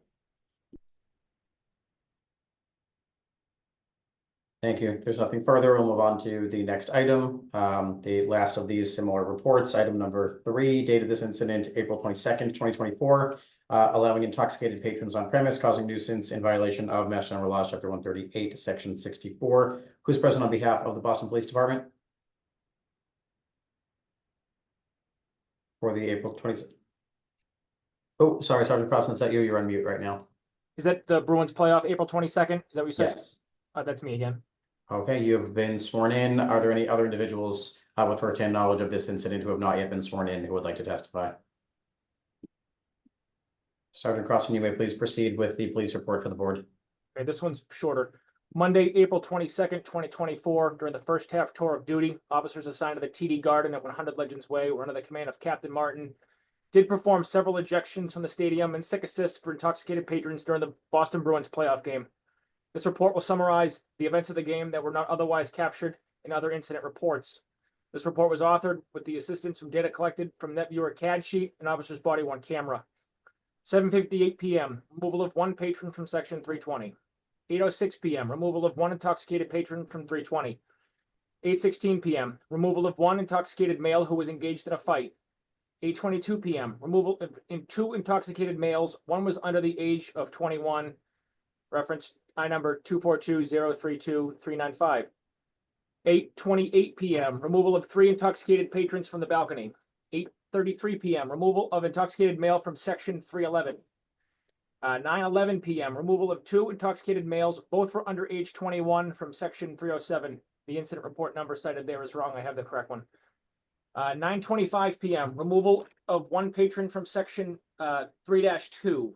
9:26 p.m., removal of 4 intoxicated males who were causing a disturbance at section 3-2.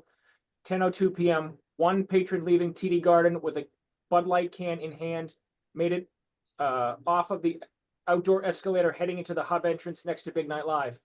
License premise violation 017703 to be issued for allowing intoxicated patron on premise causing public nuisance. Thank you, Attorney Scanlon. Once again, would you like to address this alleged violation? Yes, thank you. Thank you again, Sergeant Crossan. I'll try to be even more streamlined with these questions, but same questions, I'll repeat them for the record. Any personal knowledge, eyewitness testimony of any employee or agent of the Garden serving any of the individuals noted? I mean, I don't know that it's necessary. We go through them one by one. Counselor, I can make it easy for everyone. The Yes. only one I have personal knowledge of is the one at 10:02 p.m. Okay. For all the other instances, do you have any eyewitness testimony available?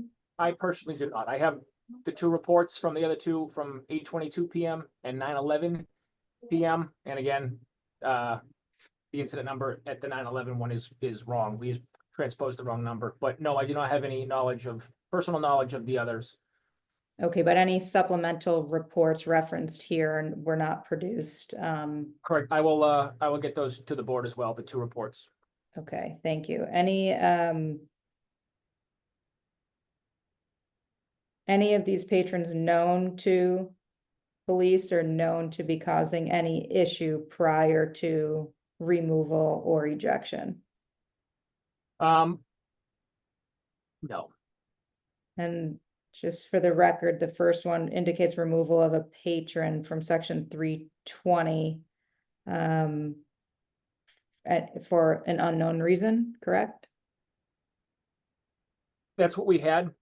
We're not removing people for no reason. It was for intoxication, but again, I'd have to speculate on the 758 one. Okay, but fair to say no details regarding the reason why are included there, Correct. or detail regarding any of the incidences other than simply stating they're intoxicated, correct? Correct. So at 8:22 p.m. and referenced in it's incident number 242-032-395, and I'll get this to the board. That was two underage males had to be removed, and then again at 9:11 there was another one. The correct incident number is 242-032-520. We just transposed the wrong number, but again, for sure, a couple of minors intoxicated inside the venue. They had to be removed. And regarding that particular one, 822, there's no evidence regarding actual possession or consumption, correct? On premise. No. Not in Okay, this report. okay. Madam Chair, members of the board, again, and thank you, Sergeant Crossan. No evidence here presented regarding circumstances surrounding the alleged ejections, only simply that there were alleged intoxicated patrons, which is not in and of itself a violation of the rules and regulations. No evidence of each intoxication of unknown patron, for the record, none known at this time to TD for causing any issue prior to simple removal for intoxication. No evidence of service or over service for that matter, any details surrounding the alleged consumption. On this particular evening, it was a Bruins playoff game. There were 17,905 patrons in attendance at the game, 620 total staff for an approximate 1 to 28 ratio. I believe the BPD detail that evening was at 26 plus 4 K9 officers, so it was definitely increased for the increased attendance at the Bruins game there. And again, can submit the details of the numbers for all staff to the board after this. The timeline that evening, premium doors are at 5 p.m. General doors at 5:45 p.m. The game started at 7. The game ended at 9:50, and alcohol shutoff was approximately 9 p.m. Again, we would like to incorporate by reference all statements made in earlier instances regarding the public nuisance claim, as well as policy and procedure and improvements since this time. I know a lot of these obviously are lumped together in close proximity with date, so again, and kind of piggybacking off the last conversation that occurred with Captain Martin. In particular, when it comes to communication with BPD prior to events, they're planning out efficient staff and BPD detail in response to the anticipated crowd that they expect for games, concerts, or any other events for that matter. With regard to the alleged violation, happy to again answer any further questions or concerns the board might have. Thank you. We'll see if there are any specific to this incident. Chairman Joyce. Sorry, one second.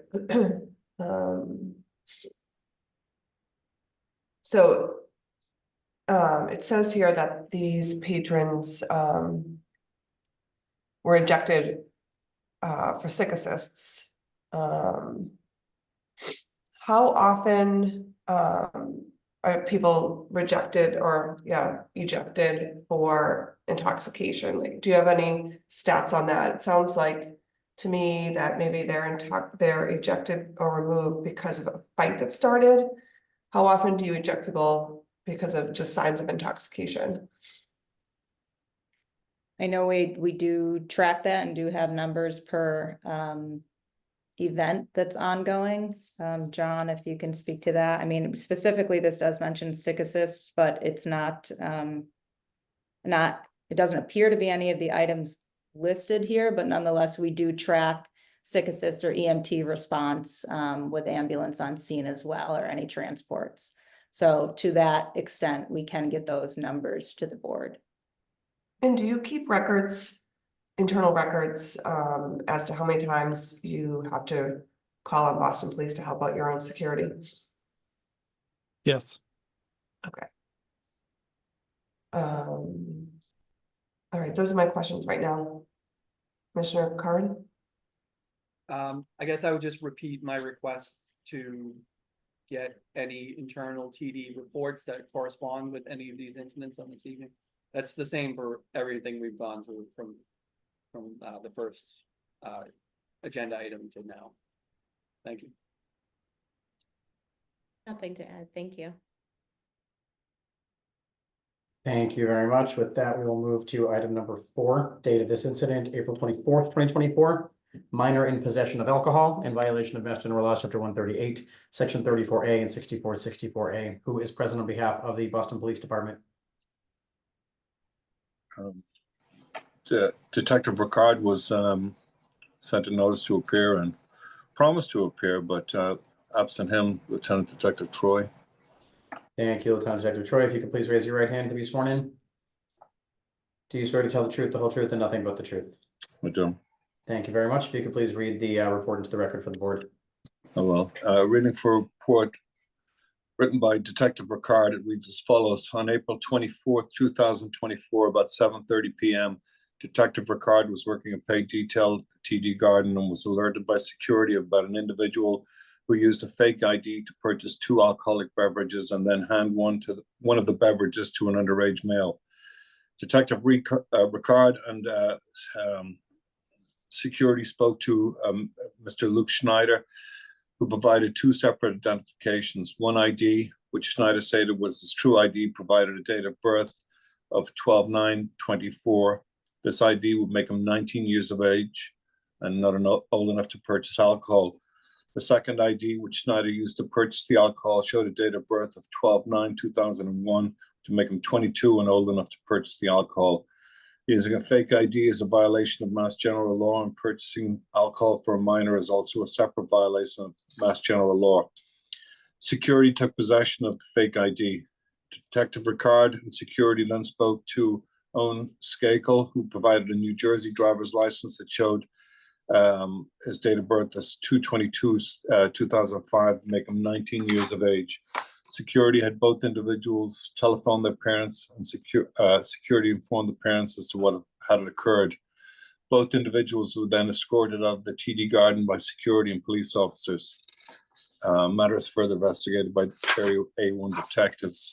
There's an additional report, a supplementary report written by Detective Miles Lawton, which reads as follows. On May 23rd, 2024, Detective Lawton issued a license premise violation number 17776 to the TD Garden for minors in possession of alcohol on premise. The original incident occurred on April 24, 2004. That's the extent of the police reports. Thank you. Attorney Scanlon, would you like to address the alleged incident? Yes, thanks, Lieutenant Detective Troy. Just a few questions. No, you don't have any personal knowledge of this, but the report does indicate that TD staff called police attention to this particular patron interaction, correct? That's correct. And together with TD staff, Boston Police addressed the alleged incident. Yes, The report also alleges that TD staff confiscated the alleged fake ID, correct? that's correct. And that the patrons were evicted from the premises. They were. And just for the record, from the licensed premises violation ticket, it appears all staff at all times were cooperative with police regarding this interaction and incident. That's the indication on the violation. Thank you, Lieutenant Detective. Appreciate that. Madam Chair, members of the board, regarding this particular event, it was a Celtics game. Attendance here was 19,877 with 657 staff on that evening, still roughly the same ratio, 30-1. I believe BPD detail was definitely increased that evening given the increased attendance as well, at 32 officers plus 4 K9 officers. The timeline for that evening, premium doors, again, were 5 p.m., general doors 5:45. The game started at 7 p.m. and the end of the game was 9:36 with alcohol shut off approximately at 9:50. Although this event, as the police report indicates, occurred at approximately 7:30, so a little after the game time start. As previously indicated with other matters before this one, all staff are again employed and trained in alcohol compliance specifically to monitor and ensure no service to minors and hopefully eliminate pass-offs and observe patrons for any visible signs of impairment. Unfortunately, in this particular instance, a stand worker did accept a fake ID that appeared valid. As the board knows, increased sophistication of these fake IDs is an uphill and regular battle for Boston licensees. While the actual point of service did appear to take place in this instance, TD staff did quickly notice the pass-off and approach the patrons, also calling for police to assist with the situation. As a general policy, stand workers and all employees who may witness pass-offs notify security, any alcohol compliance teams nearby. They approach and they say they will involve BPD if necessary. For underage patrons, parents are called and the patrons are ejected. Nevertheless, after this particular incident, further policy changes have been implemented regarding these instances. In the event that there is a question of service to a minor or a suspected pass-off, staff is to notify management immediately, who logs the time, addresses the server, who is then pulled off the register pending an investigation. If available to them, they will inspect the fake ID if they do have it or have confiscated it, review video if available to determine whether adequate measures and due diligence were taken by the staff member, or if it's unfortunately reasonable that the sophistication of the fake that they were duped. This year alone, Eric, correct me if I'm wrong, but TD has suspended 5 or 6 servers for these instances. So staff is very much aware that extreme caution and judgment is to be taken when dealing with ID checks.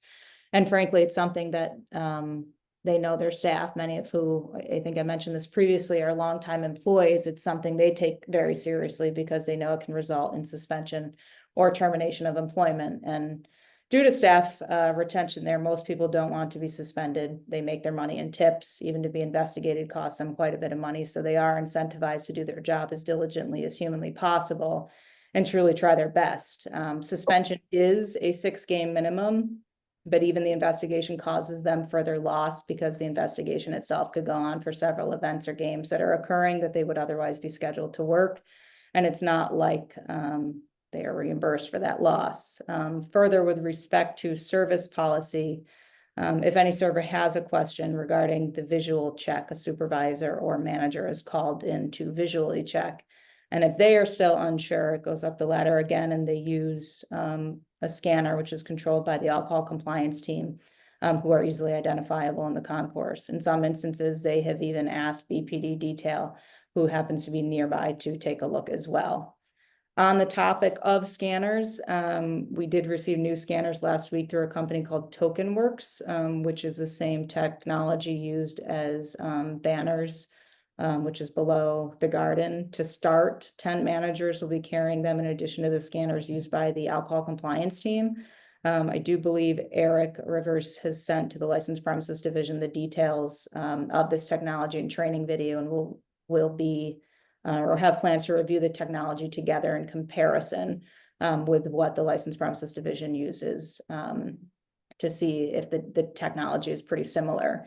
We want to make sure that they're comfortable with their accuracy and make sure that they work and it was the right vendor decision. And if they need to pivot to different technology, they will pivot down that route next.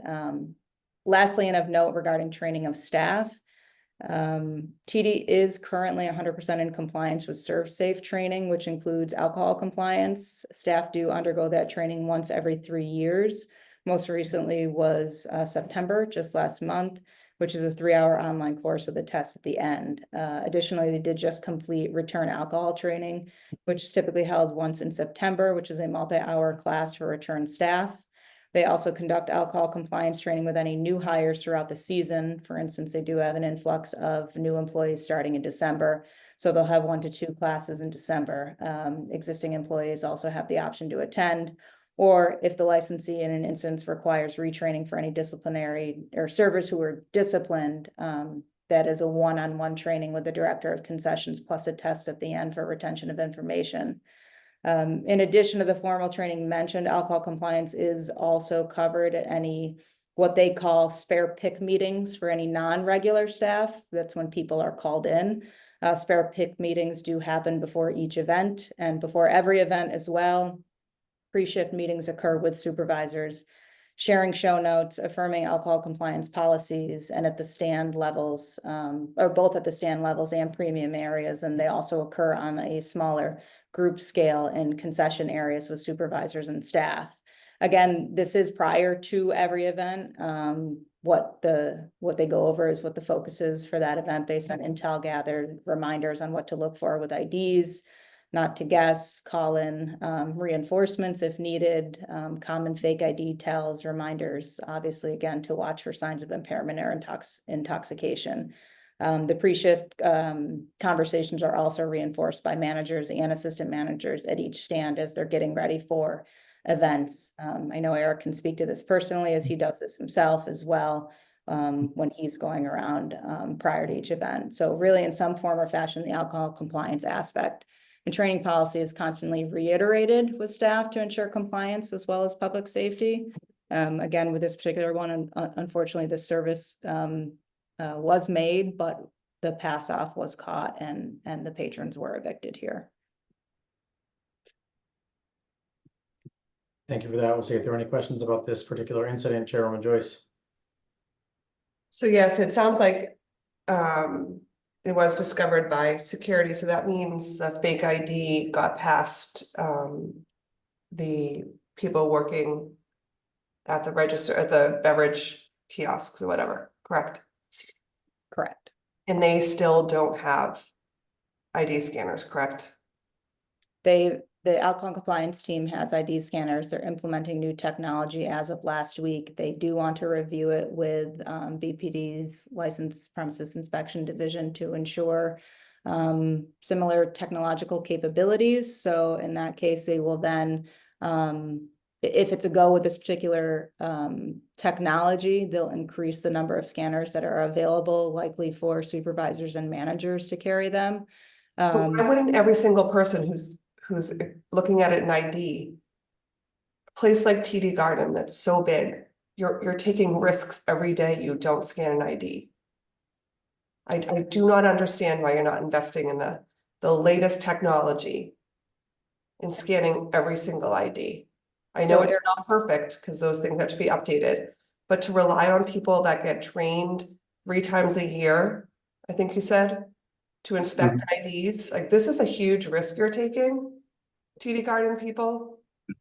Every single day, and to see these reports and then to hear we're looking at, this is April, here it is October, and we're looking at new technology and some managers will have it. It makes no sense to me why you're not opening up your pocketbooks and paying for the latest technology to ensure that this is a public safety issue in my eyes. People are throwing up, getting sick, going to the hospital, being tossed out on the street, getting into fights. And the people that are looking at IDs, I read it, they look at it. And they're not even scanning them, but we can talk about that later. It's perplexing to me as commissioner of this board, as chair of this board, why an organization as big as TD Garden isn't spending the money to have additional police details and to invest in the top of the line scanners. Some people will have them. That's all I have to say. Commissioner, I would add that the plan is, should these prove effective with the managers, the plan is to put them at one at each bar, so all the bartenders do have access to these. So we'll be ordering additional ones if these prove effective. Okay, so how many points of sale are there for alcohol in TD Garden? There's roughly 230. And you had 10 scanners, roughly. Yes, for managers that are roaming Totally around. unacceptable in my eyes. Totally unacceptable. I'm just putting that exclamation point on this. These are real people who are sick, overserved, getting into fights, throwing up, ending up in the emergency room. It's a complete Madam, it's a complete tax on Boston Police's ability to do their job when TD Garden isn't doing their job. We're not even going to get into, you know, revenue and profits and how long it takes people to get out of the garage and size of beers right now, but we will later. So, Madam Commissioner, it's if I frustrating to could, me why this is April, why in October you're still waiting to get these scanners. candidly, the reason that this is taking a little while is that some of the solutions, Eric's team, and as you might know, we're part of a company called Delaware North, which is I do know, yeah. is larger than TD Garden. Across our company, there's a number of solutions in place. I have to be candid with you, and Eric and I have had the opportunity to play with some of these, along with some of our peers. Some of these scanner, the technology, they say a fake ID is valid. They say a real ID, it's. Oh, I know. I mean, this is my job. This is my entire job. But to say that you don't even have that technology in place, that's a risk you're taking every time you sell a beverage. Yeah, our reluctancy is we want to and I think we're there, and that's where Eric's going to sit with the group Kristen described and make sure that they're signing off on it. But we went through a couple where we had these expert firms making recommendations that would attach to every point of sale, and my goodness, they were worse than if I had blind folks checking IDs at the bar. So I hear you, and this is a priority, but we didn't want to do it wrong either, and I hope you understand. Yeah, I mean, so I'm assuming you've already reached out to the licensed premise unit like you told me you would in person when we met in my office for several hours. We did. Yes. Okay, It's Detective Hernandez and a few other detectives came out for a visit. We walked the garden together. And then Detective Hernandez and I are going to hopefully get together at the end of next week, his schedule permitting, to compare our technology to IntelliCheck, which is what he uses. again, none of this is perfect, but what you're doing right now is, I would say, is completely irresponsible. I don't have any other questions or comments. Commissioner Kern or Commissioner Saxon? First thing is there anything in your training that speaks to the qualitative difference between a Massachusetts ID, a passport, a military ID versus just an out-of-state driver's license? I believe, yes, but Eric, if you want to elaborate. Yes, we have policies for each one of those. You speak to that? Yeah, so we accept a Massachusetts valid driver's license or ID, a valid passport. If it's an out of state, we require a second form of ID to go along with that. Okay, and what is acceptable second ID? Because some of this practices are outdated with the IDs that underage people are able to get with their actual names on them. Yeah, ideally, it's something with a picture. If it's someone who appears to be like 25 or under on that, and all they have is a credit card or something, we'll err on the side of caution and Okay. not serve. And so your servers are, do you feel like your servers are empowered to basically, with credibility, say no to someone that could be 21, but they have some doubts? They're directed to, if they have a doubt, they find a manager or find alcohol compliance. Okay, that's all I have. Thank you. Are IDs checked at the door? I do not believe so, no. And when you see an underage person, the cashier, is there a way of identifying so that person doesn't come back or go to another person to try to get a drink?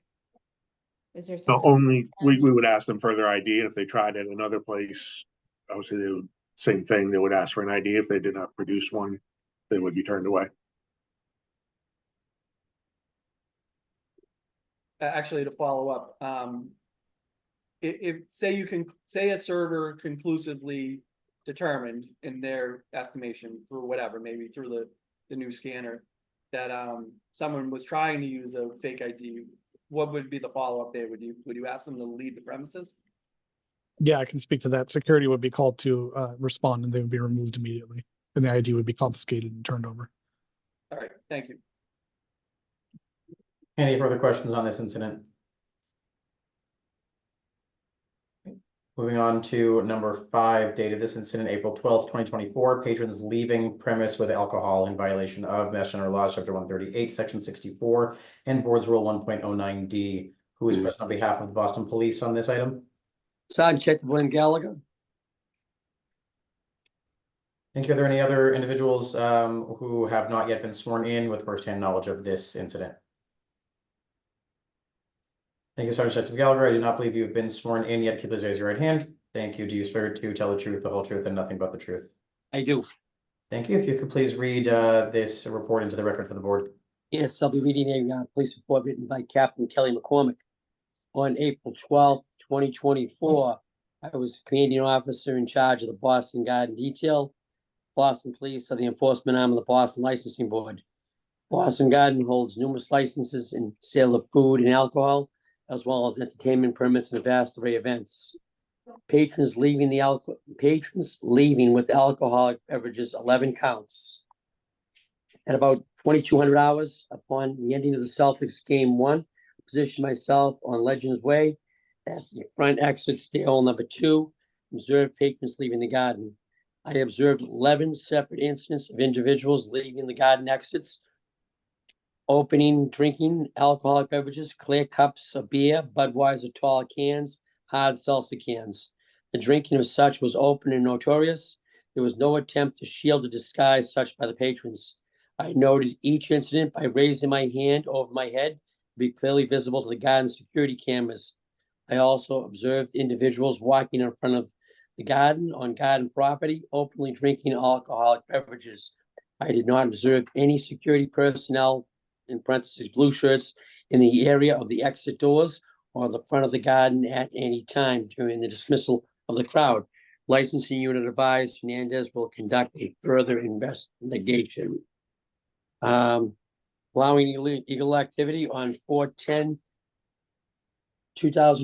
While in detail, I observed individuals reselling tickets in front of the garden, on garden property, and inside of by the pro shop. So-called scalpers resell tickets without a license. This activity is illegal under Massachusetts General Laws, Chapter 140, section 185D and accompanying statutes. They are omnipresent at events, and I observed no guard security employees order them to leave the premises, nor did they request Boston police officers to assist them in trespassing the individuals or ordering them from the property on that night. At certain times, I observed scalpers escorting and buying patrons into the second floor area and up to the area where the tickets are scanned. This is done to assure the individuals buying the tickets so the tickets are valid. In addition, on April 10th, 2024, I had assisted in managing the discharge on the Nicki Minaj concert, and at that time observed numerous T-shirt vendors openly selling concert T-shirts on and about garden property. The vendors are not licensed by the city of Boston under the Hawkers and Peddlers statute. I observed no actions taken by the garden security to prevent these events. These individuals have been able to gain unauthorized access to the garden stairwells, where they would be openly selling T-shirts. There was no presence of security on the stairwells. The individuals also attempt to openly sell T-shirts in garden garage, located directly under the garden and in control of the garden and Delaware North Corporation. As a result, further investigation by myself, Area A1 officers were able to seize and tow 2 motor vehicles associated with these sellers that were parked on Causeway Street and Haverhill Street. Motor vehicles had Georgia plates, which were attached, no insurance and no registration. Those are Captain McCormick's reports. Sarge, I can read my report. Sure, thanks, Eddie. Yeah, we don't. Stephen Hernandez, have not been sworn in yet. Yep. Do you sort of tell the truth, the whole truth, and nothing but the truth? I do, sir. Thank you. Good evening. Afternoon, actually. On Sunday, April 21st, 2024, Lieutenant Detective Adrian Troy and Sergeant Detective Willem Gallagher and Detective Eddie Hernandez assigned to the BPD licensed crime unit responded to the TD Garden to speak to staff regarding a prior incident with multiple patrons, 11, leaving the premises with alcoholic beverages. The incident had occurred on April 12, 2024. See incident number 242-030-797. Detective spoke to the person in charge, Mr. John Jones, who stated that he was aware of the incident. Mr. Jones was asked by detectives to preserve any video surveillance of the incident. As a result of the incident, Sergeant Detective Gallagher issued license for inspection notice 018001 for patrons leaving premise with alcohol. Mr. Jonas signed for and accepted the notice. That's all. Thank you very much. Attorney Scanlon, once again, would you like to address this alleged incident? Thank you, Sergeant Detective Gallagher and Detective Hernandez. Just one brief question, Detective Hernandez. When you reported to the licensed premises on April 21st, was staff cooperative with you regarding the allegations in this report? Yes, ma'am, extremely. Thank you very much. Madam Chair, members of the board, as far as preliminary information is concerned regarding this particular date, it was a Celtics game and there were 18,343 attendees and 548 staff, including 16, it looks like BPD detail for that evening. The timeline that night was premium doors at 5:30 at night, general doors at 6:15. The game went from 7:30 to approximately 9:40 with alcohol shut off at approximately 9 p.m. Last call or alcohol shut off, obviously that evening was 1 hour before the time noted in Captain McCormick's report, presumably a reasonable time frame for consumption of any suspected last drink that people may have in their possession. Mr. Jones can testify to this further if needed, but unfortunately video was not saved by the video surveillance person, which was an oversight. However, the team did review it with John watching it personally multiple times to review and address the situation.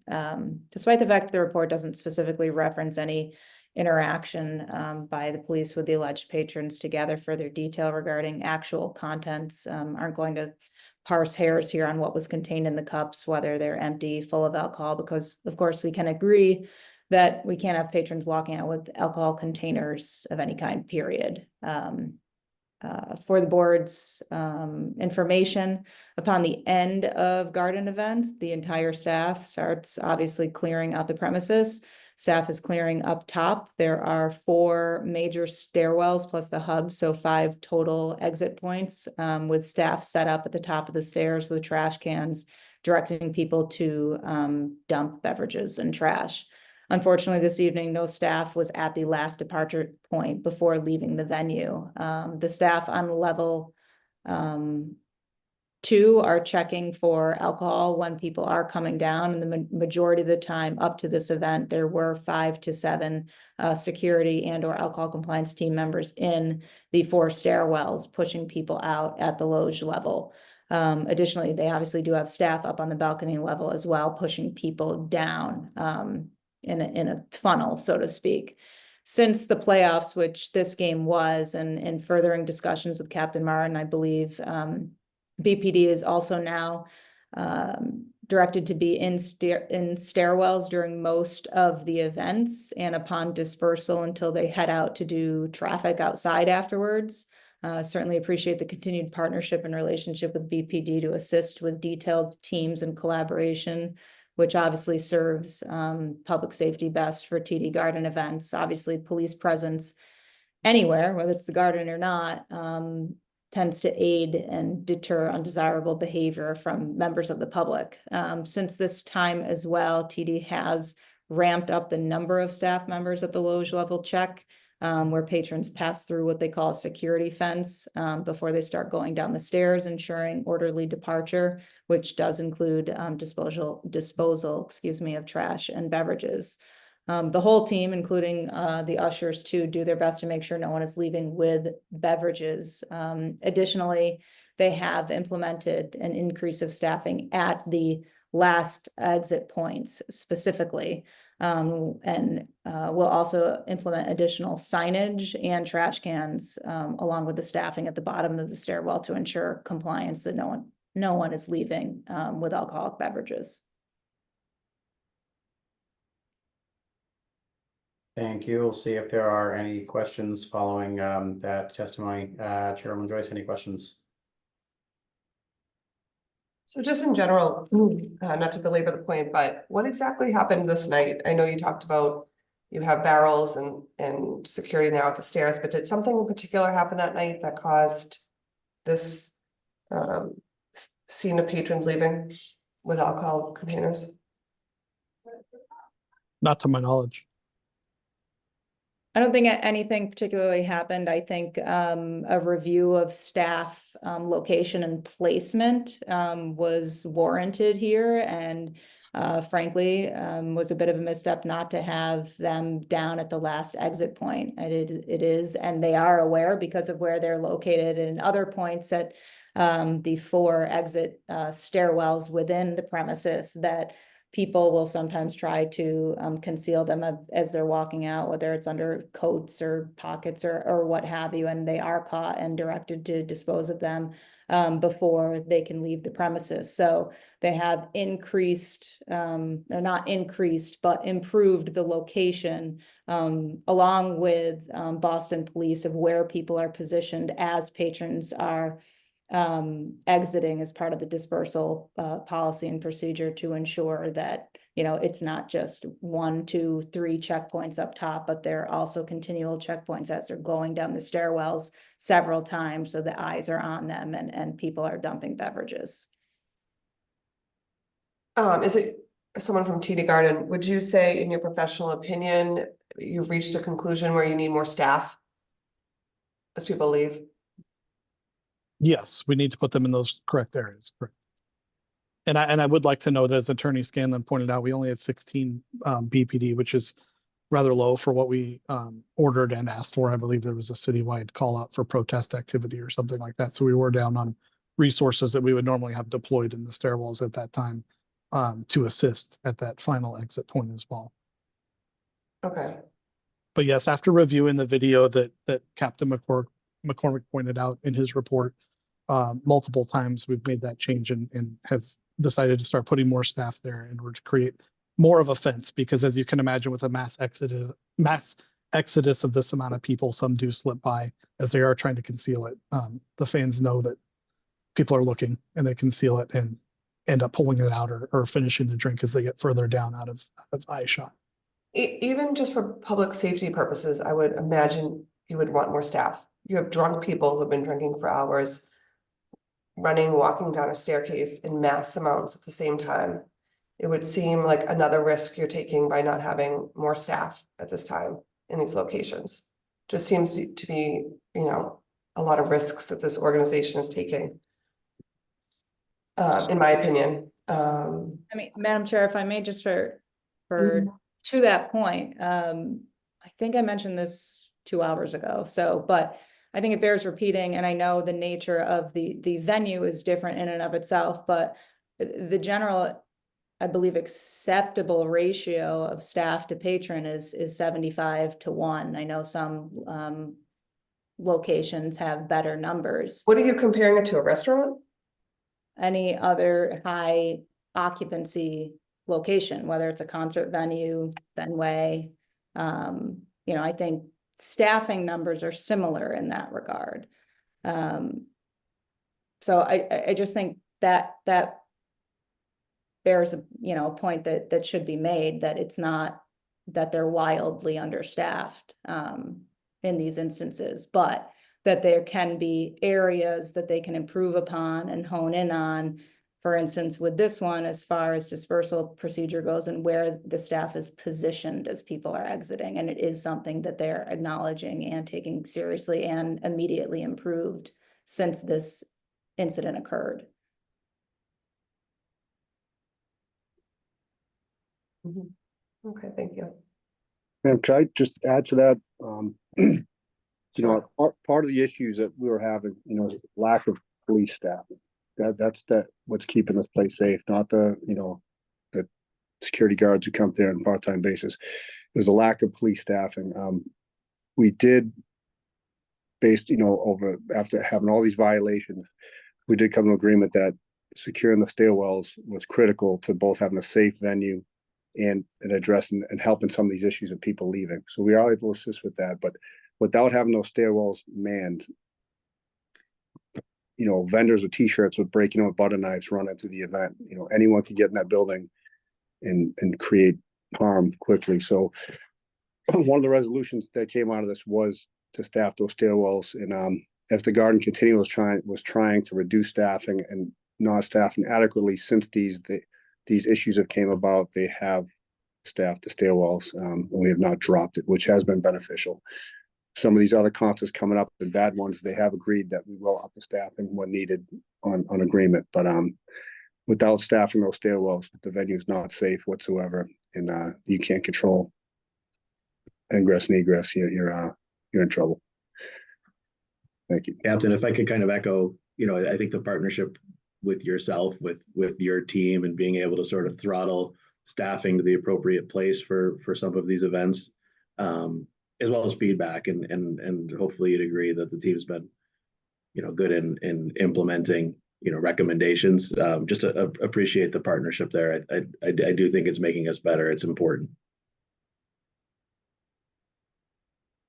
Commissioner Carr, Commissioner Saxon, anything on this item?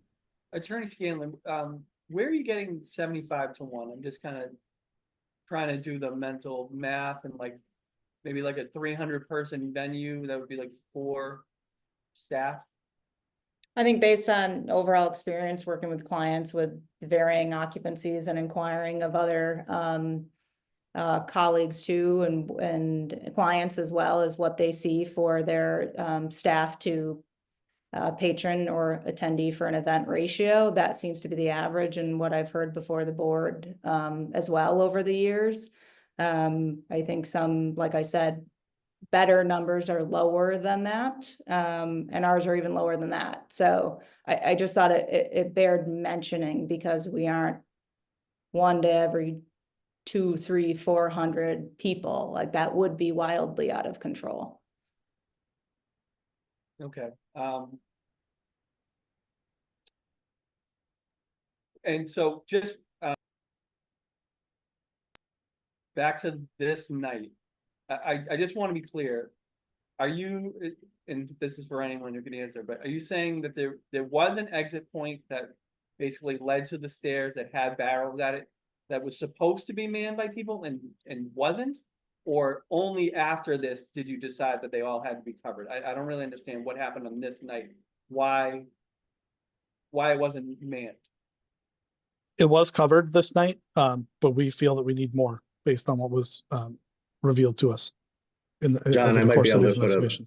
I might be able to put a finer point on that. I think to your question, Mr. Curran, is as Attorney Scanlon described, if you're familiar with the Garden Loge level is level 4, that's the lower bowl. So John's team has historically set up what we call that security fence there, because that's where all fans have to pass through. What we're describing as kind of enhancing since then is because, hey, Tim put a beer in under his shirt and got past, we've since added, the similar force lower down the stairwell and at the doors to help. Because the theory was everyone was passing through, right? But trying to be nimble and response. That's where we Only are. after this did it become clear that the concourse level staff there wasn't enough to address the issue. Right. I don't know if it's only after this specific, but this was an obvious striking moment that said we've got to be better. So that's where we took action. Okay, thank you. Yeah, I just by way of comment, I don't think it's really about the ratio or the numbers. It's really about the outcome. So like if you're noticing that, people are getting through, then it's the quality of your staff, it is the numbers of your staff, but I don't think that I don't think it bears repeating too much that you think that you guys are adequately staffed when you have the outcomes that you do. Thank you. Anything further from the board?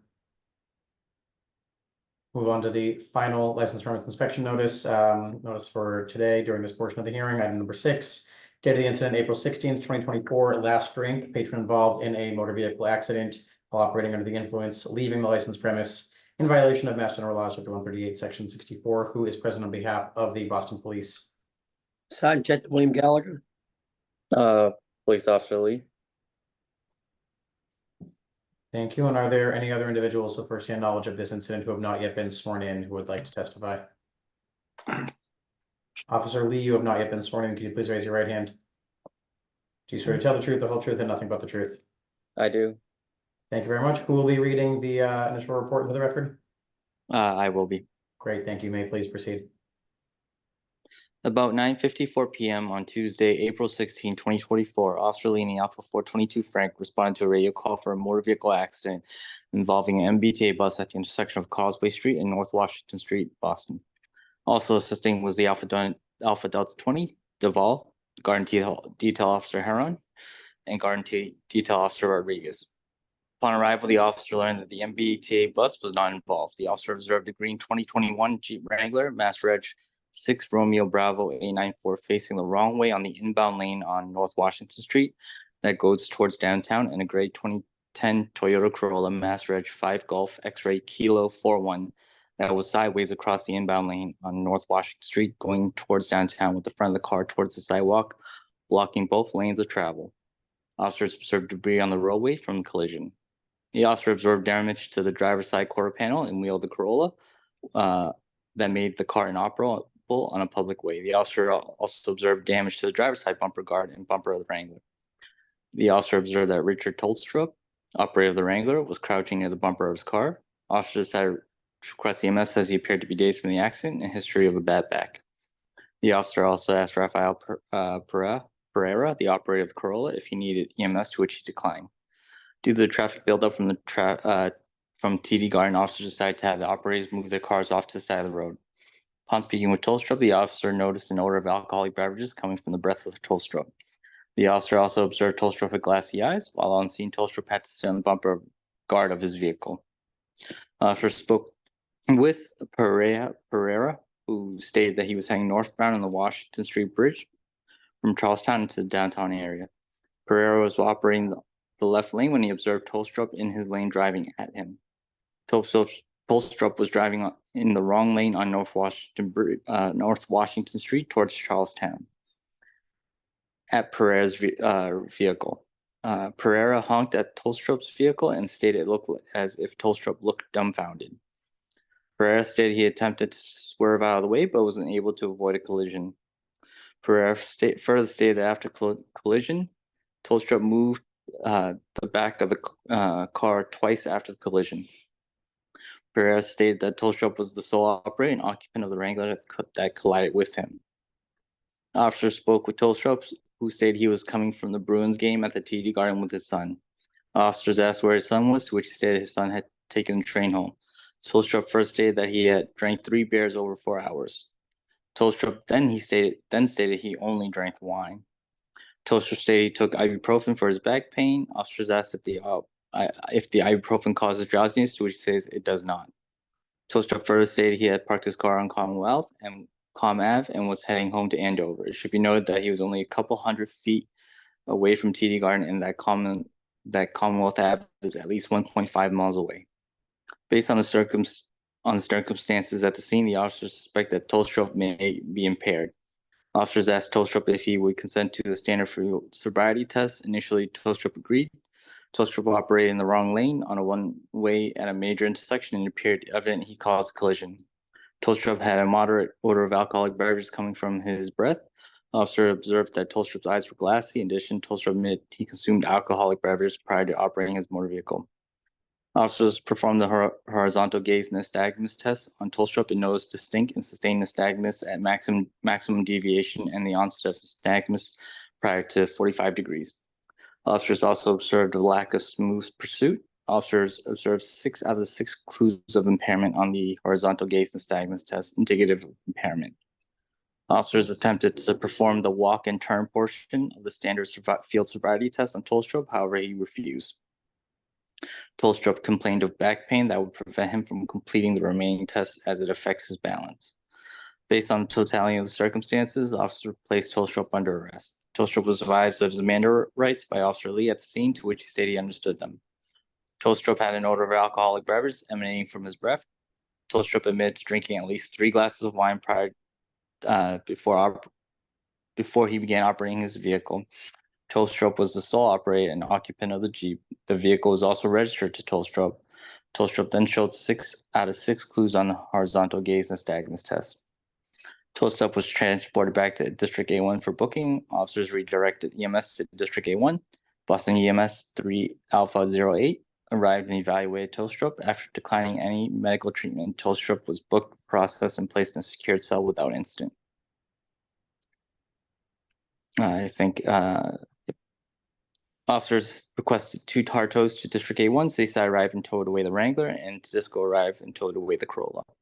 Upon arrival at District A1, Tolstrup changed what he told officers earlier and said he only had 2 beers. Tolstrup was advised of his statutory rights to submit to a chemical breath test and refused the alcohol test 9510 chemical breath test. The officer seized his license and will be seeking to suspend his license for 180 days. It should be noted that Tolstrup had at first consented to a chemical breath test, but had changed his mind. Officers had to terminate the first test as they erroneously started the chemical breath test. Officers processed the second test as a refusal.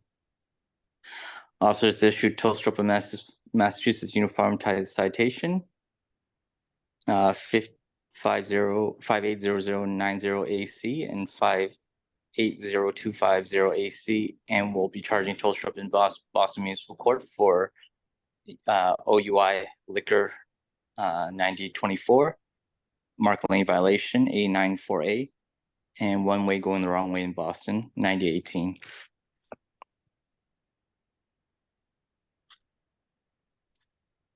Thank you very much, Officer Lee. Sergeant Gallagher. Yes, Sergeant William Gallagher will be reading me Boston Police Incident Report that I wrote on 4/21/2024 at about 12:25 p.m. Lieutenant Detective Adrian Troy, Sergeant Detective William Gallagher, Detective Eddie Hernandez, assigned to the licensed premise unit, conducted a licensed premise inspection of the TD Garden, 100 Legends Way. This inspection came about because of an incident report number 242-030-706, written on 4/16/2024 at 9:54 p.m. involving an arrest of an operator for operating under the influence of alcohol. The incident in question involved an auto accident on the North Washington Street Bridge after the Boston Bruins game at TD Garden.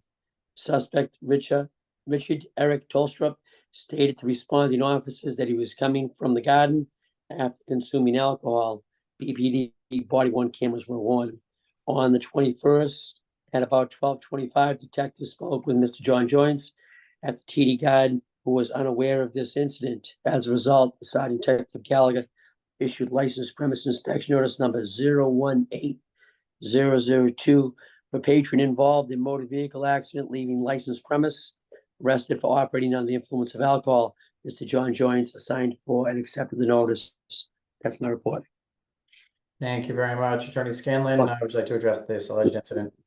Yes, thank you. No questions for Sergeant Detective Gallagher. Officer Lee, I have a couple questions for you, if I may. Sure. You have no personal knowledge or eyewitness testimony placing the alleged individual in the garden, correct? No. You have no, throughout the duration of your investigation, no receipts were provided that would show he was at the garden at any time? No. No credit card data? No. No ticket stubs? No. No surveillance camera or No. surveillance camera footage? No. You also have no knowledge or evidence regarding what the alleged individual consumed, correct? No. And no knowledge or evidence of when he allegedly consumed alcohol, correct? No. Or where he allegedly consumed it? No. Certainly know that follows then that there's no evidence, or you don't otherwise have personal knowledge or obtained any eyewitness testimony of any employee or agent of the garden serving the alleged driver in this report, correct? No. It appears only that he consumed something, but that something isn't clear based on his repeated changed statements in the report prior to operating his motor vehicle, correct? He consumed some alcoholic beverage, but we do not know exactly what alcoholic beverage. Thank you. Madam Chair, members of the board, in addition to the fact that this patron is not known to the garden, there's no actual evidence presented here that he had any drink, let alone served within TD Garden. We did search his name for both tickets and any service of alcohol, neither of which returned any information. Frankly, there's no evidence he was there, that he was served, that he consumed while on premises or overconsumed for that matter while on premises. No evidence of him being at the game, no evidence of him purchasing alcohol. The driver testimony itself is hearsay and unreliable, as his statements, as you heard Officer Lee reading the report, changed throughout his interaction with police. For the record, we also have not received a 24J notice regarding this alleged incident. There's no evidence that this individual was intoxicated at the licensed premises, that an employee of the licensed premises knew or reasonably should have known that the individual is intoxicated, and that after the employee knew or reasonably should have known the individual is intoxicated, that they then sold or delivered an alcoholic beverage to this alleged intoxicated individual.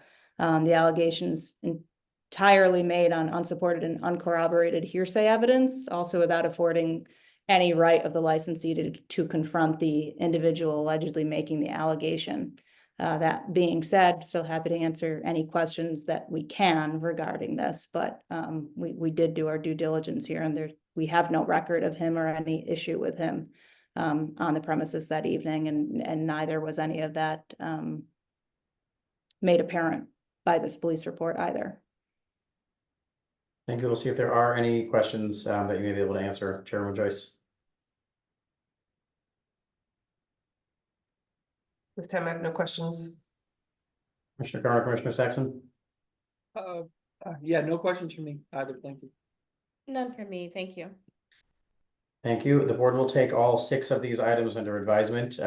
Does conclude the license premise inspection portion of this hearing.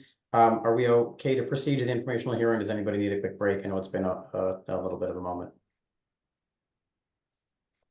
Okay. Hearing nothing, we will move on to item number 7, informational hearing. to review the licensee's operational procedures and alcohol compliance pursuant to Mass General Law, Chapter 138, Section 64. Before we move to questions, I do believe a lot of this has already been covered throughout the course of this hearing. Attorney Scanlon, is there anything you would like to add for the board's consideration before we move to specific questions from the board? Nothing additional at this time. I do think in some form or fashion, as you stated, a lot of what's in the playbook that was submitted to the board was reiterated.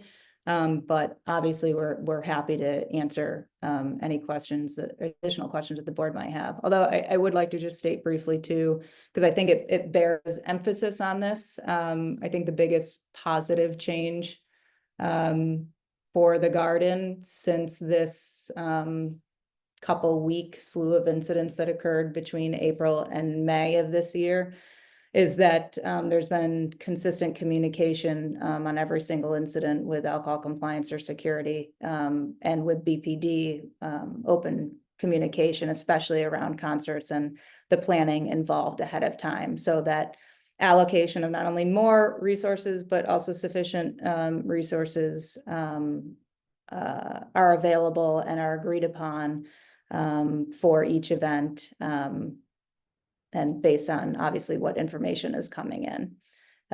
So biggest change there is obviously mitigation when someone is visibly getting too over service. I know this was indicated previously. We don't just simply cut them off and allow them to stay. We do evict them. So those are the brief statements I did want to make, but obviously can get into further emphasis or elaboration on any of the points that the board does have remaining questions too. Thank you, Attorney Scanlon. We will start with Chairman Joyce to see if there are any additional questions that have not been covered in the first 6 items of this hearing. Some of these are just for my own clarification. On page 2, it talks about different staff. The safety operations plan, there's a distinction between TD Garden Security and Mass Sport Services. So it's Mass Sport Services Management. Is that what it is?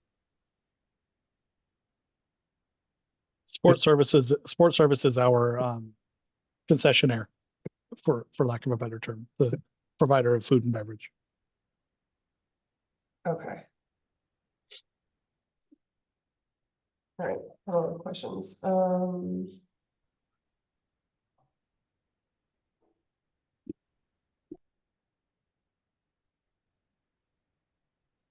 Sorry, I just have notes that I have 6 back to the page.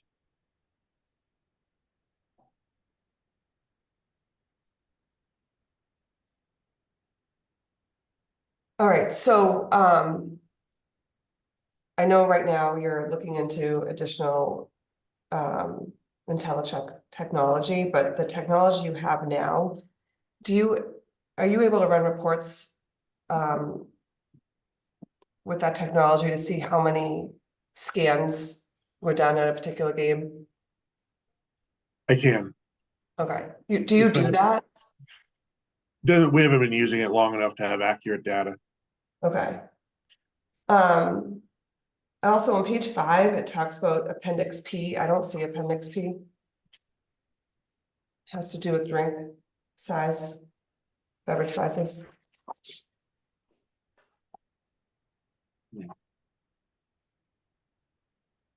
Oh, Attorney Scanlon, you're muted. Sorry, I didn't want you to have to suffer through my clanking on the keyboard, but we definitely have it. If for some reason it was erroneously left out, we'll get it right to Danny. Okay, so that's kind of where a lot of my questions are. Sorry about that. Before I get to that, I'm just gonna go through my tabs. So acceptable forms of IDs, it seems you accept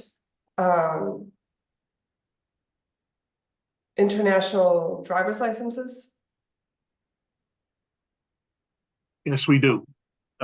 With some limitations on that. If someone is out of state, out of the country, they must appear to be at least 30 or older, have their out of state, or I'm sorry, their out of country license.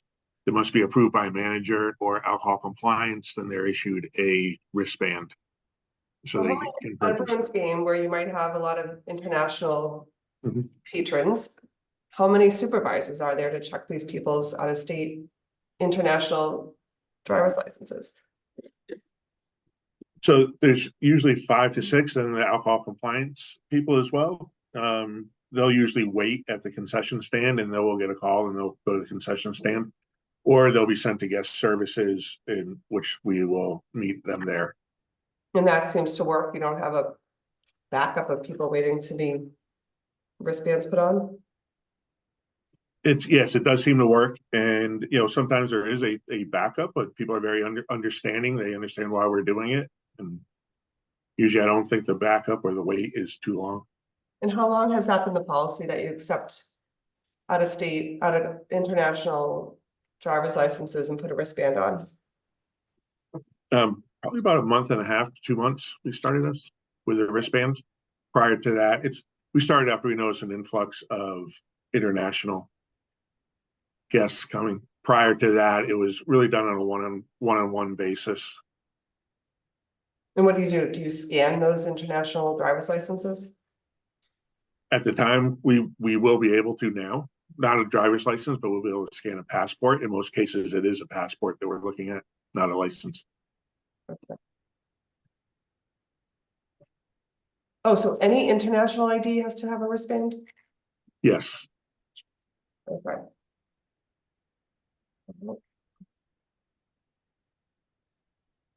If I just may interject, what is the purpose of the wristband? What does it tell the cashier? Because it requires alcohol compliance or a supervisor/manager to approve it, rather than having the person have to get someone every single time.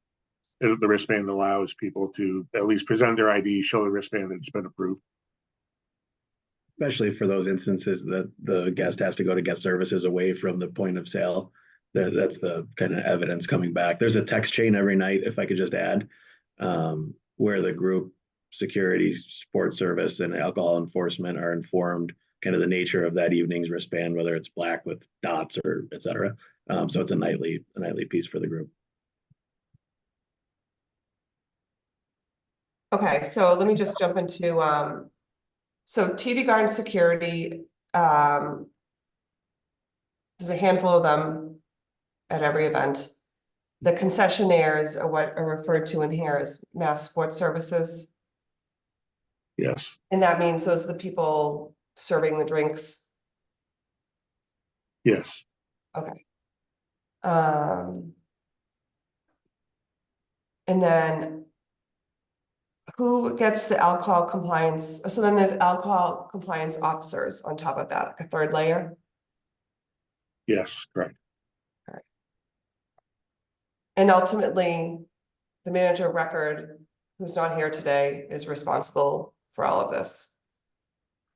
I would say ultimately I'm responsible. Okay, but he's the manager of record. Yes. He plays a very significant role in the execution and operation. Yeah, it's a pretty important role in the eyes of the board, who the manager of record is. Mhm. So do you, let me see. Again, so let me see.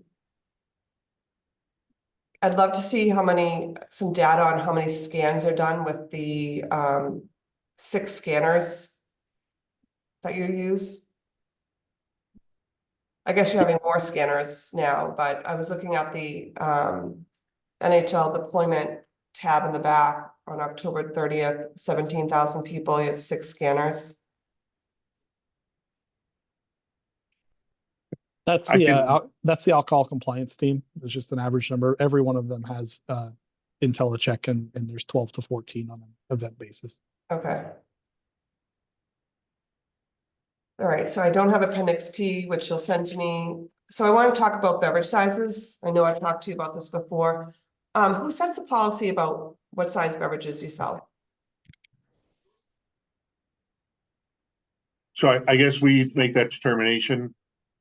I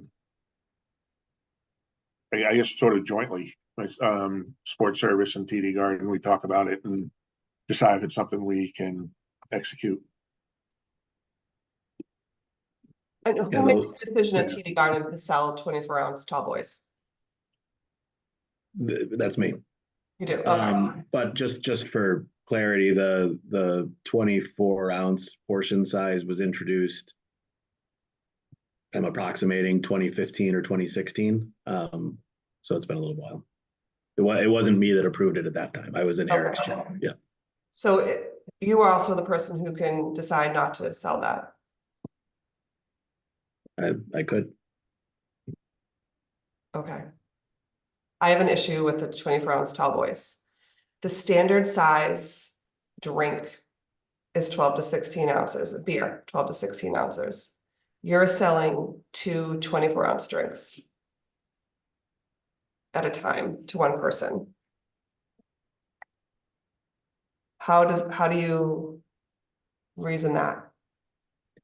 I think, again, going back in time to when we made that decision, this really came from a customer service lens where we were, in theory, right? It's less time waiting in line, more. Our goal is always get our fans in the seats, get our fans to enjoy the action as opposed to spending time elsewhere, whether that's transactional. It sounds like that's 4 drinks to me. At 12 ounces per drink, yeah, correct. I actually was at TD Garden this summer and I said, I don't want 24-ounce tall boy. And the guy said, that's all we have to sell. Tim, can you speak to whether, I don't believe they're sold at every point of sale for alcohol. They're limited in areas of the garden. Yeah, our goal, our intent is anywhere, and Eric, you can keep me honest, but yeah, I'll use Bud Light as an example, is that anywhere we sell, because this was our commitment when we started, or our requirement really when we started selling the larger format, I'll call it, was that I wasn't compelling anyone to buy a larger beer. I was giving people the choice to buy a larger beer. Eric, if there's locations, and it sounds like from the chairperson's feedback, let's do that review and make sure we haven't fallen off of that standard.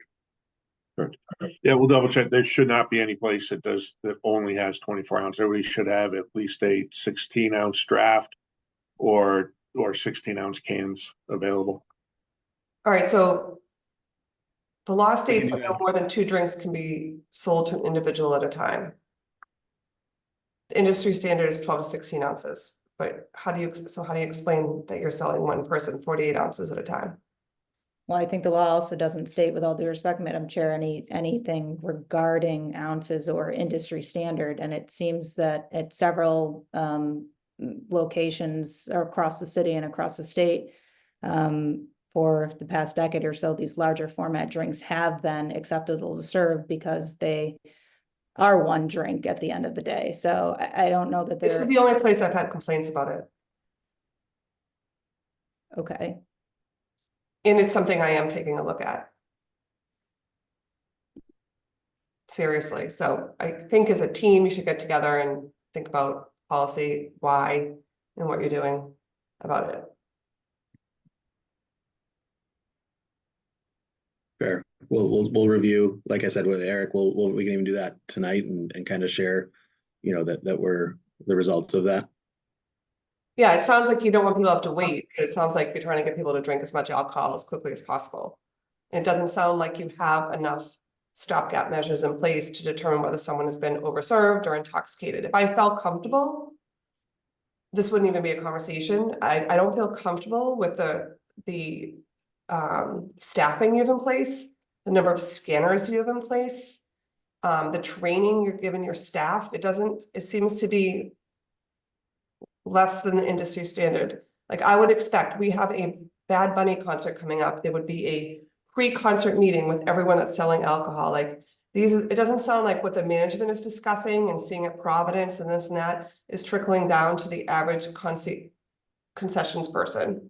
If that was missed, that was noted. I don't know if it was with Bad Bunny or another one, but those pre-shift meetings are occurring with all the information that John and his team have gathered from other locations. So it is part and parcel to the pre-shift, pre-event meeting to share all that information, to let them know what they need to be particularly diligent about, above and beyond what they're always diligent about regarding alcohol compliance and service. So if that wasn't emphasized strong enough previously, we apologize, but that certainly is not an oversight and is actually something that does occur. And, all right, so we went through the floor plan and what the dots are and stuff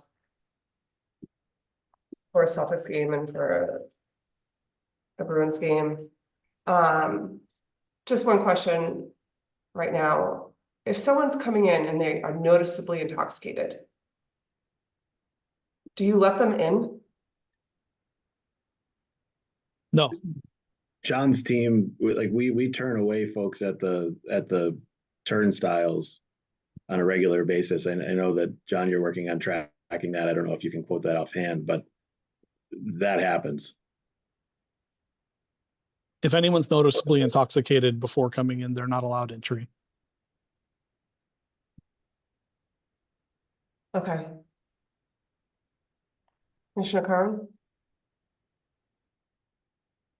Yeah, Attorney Scanlon, so I've struggled with this idea in the past too, as far as how's the law is not super specific on what constitutes. Sorry, as far as what? I didn't. What constitutes a drink, single drink? Yep. Do you have anything to say about whether that determination is within our discretion, though? I mean, it's not, if you're instituting it based off ongoing continual concern that it doesn't seem was apparent in any of the hearings that were heard today regarding actual service and size of drinks, then I think it's a discussion that could be warranted. I mean, I think certain conditions on licenses are within your purview. I've seen you do it. We know you do it with all sorts of licensees, whether it's a Section 12 or Section 15. I just don't know that it's warranted at this time without further information or further oversight and talking about any particular problem areas within the garden or within the service of those particular drinks themselves to warrant a limitation. Yeah, I mean, I wasn't even talking about a specific limitation in this sense, more in the sense of, I've had this question posed to us before, and I've basically come to a general conclusion, and it fits with the chair's idea of a standard drink. I mean, for example, places that serve pitchers. I've generally asked how many 16 ounces are in that pitcher. A pitcher is not a single drink. It's how many times you're going to be able to pour 16 ounces out of it. So I've held this belief throughout. What I'm asking you is my belief that constitutes a drink somehow not supported by the law, not within my discretion. Is your belief that a pitcher doesn't constitute a drink? A single drink, and that and so my inquiry is, how many drinks can be poured from that pitcher? And when I think of that, I think, 12 to 16 ounces. So is that logic not supported by the law? Is that not within my discretion to say, no, a drink is, 12 to 16 ounces? Well, the drink itself with the ounces isn't part of the law, right? I get that. So I'm asking you. So isn't this something that case law not support the idea that I have the discretion to say how many ounces does constitute a beer, a drink of beer? You could within your purview as the board. I was simply stating that it isn't part of the law, the actual ounces, and that it's industry standard, that it has become industry standard, that they have been acceptable forms and counting as one drink, which is just the point that I wanted to make, and that it is allowed on several other premises, not just this one. So those were, just the points I wanted to make for discussion purposes at this time. Okay, and just can you give me an example of what drink you're talking about and at what premises? I know, for instance, several seasonal music venues serve 24 ounces. Several concert venues serve the 24-ounce beverages that people are allowed to purchase twice in two 24 ounces at one time, not just in Boston, but in the greater Boston area as well. And I'll just put a finer point on that, and that's true. One particular similar venue has come to me year after year after year and asked to sell these, and I've said no. And then they pointed to TD Garden, and I've always said, well, they've had no issues, and here we are, we have issues. So I regret my decision of expanding that. I can say that. Okay, so really all I'm getting at, Attorney Scanlon, is if you want to provide any kind of, memorandum, argument, like case law as to, because the law is silent on what constitutes one drink, therefore, we're not allowed to determine what we believe one drink is. So if you want to offer that, after the hearing, whatever, I gladly, consider it. That's all I'm saying. I hear you. Okay. With regard to IDs, this goes back to, once again, my question about the quality of an ID, and the chair noting taking international driver's licenses, which aren't touched upon by the statute. If I were you, I would be stating to my potential patrons a preference for a passport, because that's mentioned in the statute. Do you have any way to communicate through all the emails that one gets when they get, tickets to a concert event? Do you have a way to communicate to your potential patrons that, this is our alcohol compliance policy, and these are our preferences when you to our key, our points of sale? We do, and we can certainly do that probably more often, but we do that on a regular That would basis. be wise to say, this is the hierarchy of, if you're gonna be young and you're coming to get alcohol here, that please be advised, you might not be able to purchase alcohol here unless you have the actual passport. If you're an international traveler, you have a passport, so bring it with you to the game. Right. Right. The last thing I'd like to state is something I state all the time. I don't know if my fellow commissioners have adopted this, but it's the idea of cooperation with the police. You have a duty to cooperate with the police. You haven't been written up for not cooperating, but I tend to feel that the police undersight for this. Cooperation, in my eyes, just speaking individually, is more than mere compliance. If a serious incident is brought to your attention, I've told you today, I expect that the details of that incident will cause action on your part, appropriate action. And like I said, Attorney Scanlon said in the incident where the final drink, you did a search, you didn't find anything. That seems to be a recitation of appropriate reaction to details that were presented to you. So that's what I'll say. For me, this is a matter of not only what happens, but your proper reaction, your proper seeing something beforehand, and cooperation is, the police don't have to tell you to do something if it should be clear from the details of the incident that something should be done to figure out what happened. That's all I have. Thank you. Just as you use wristbands for out of state or out of country patrons, have you considered using that for underage? I think if we use it for underage, there's nothing to stop someone from just taking it off if we issued a wristband for someone like that. Unless maybe I'm confused. I suggest that we wristband everybody who's of age. I think just by way of reminder, we've talked about a lot, but if someone presents as underage in an attempt to purchase alcohol, that results in engagement with security and expulsion, which is probably better than issuing a wristband, if you'd agree.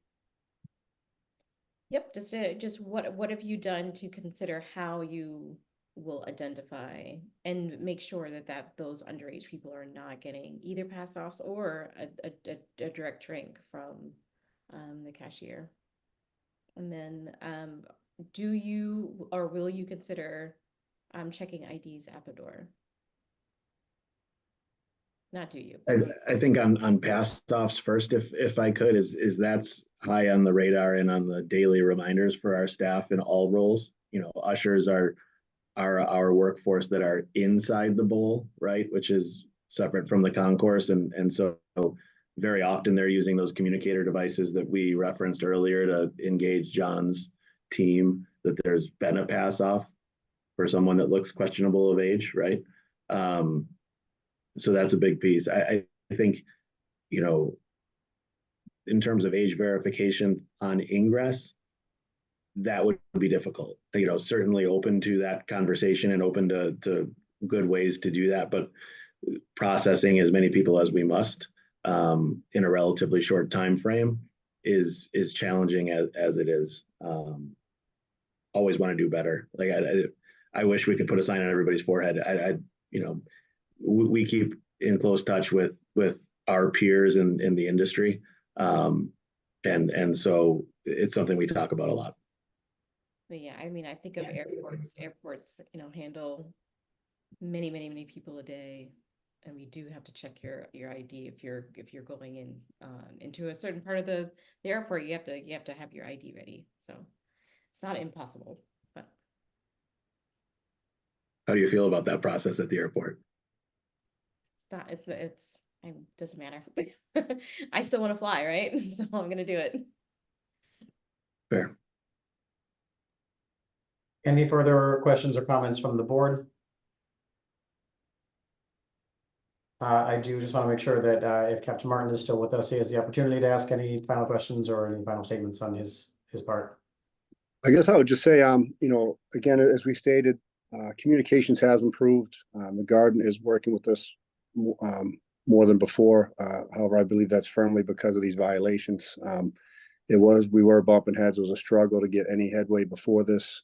But again, I do want to say that since these violations have come about and kind of showed in a short period of time how quickly these violations stack up, as we are underreporting them, you know, that's a fact. But seeing how many have come up such a short period of time, I think woke everybody up to the point something needed to be done. You know, we keep talking about numbers. I think quality is more important than quantity. I think that shows the amount of violations we have. So reallocating people in the right locations and keeping staffing levels appropriate for police and EMS will definitely contribute to keep making us a better, safer venue. We will keep working with them. Again, this was a small representation and it still took this long. I think 6 violations.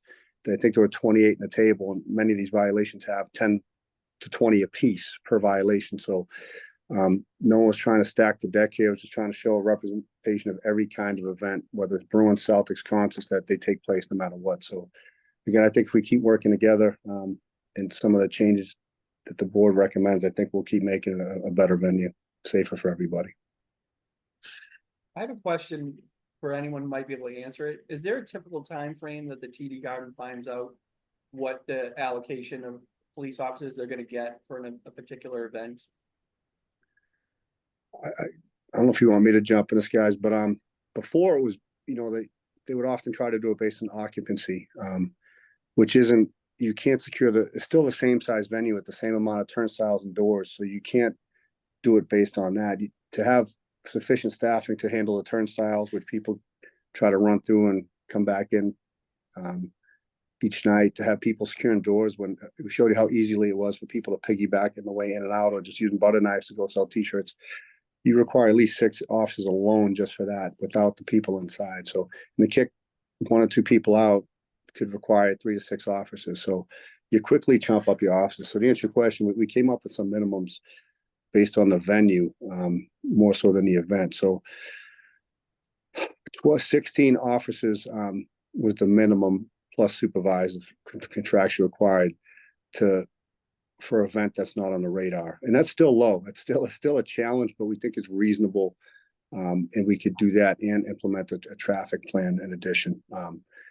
Bruins and Celtics are a little bit higher because of NHL and NBA requirements. NBA requires people on the floor with the referees and on the court side and whatnot. So those are typically higher. So 16 for most venues, without supervisors. Bruins are 20, Celtics are 24, and that's based on NHL and NBA requirements for some of those.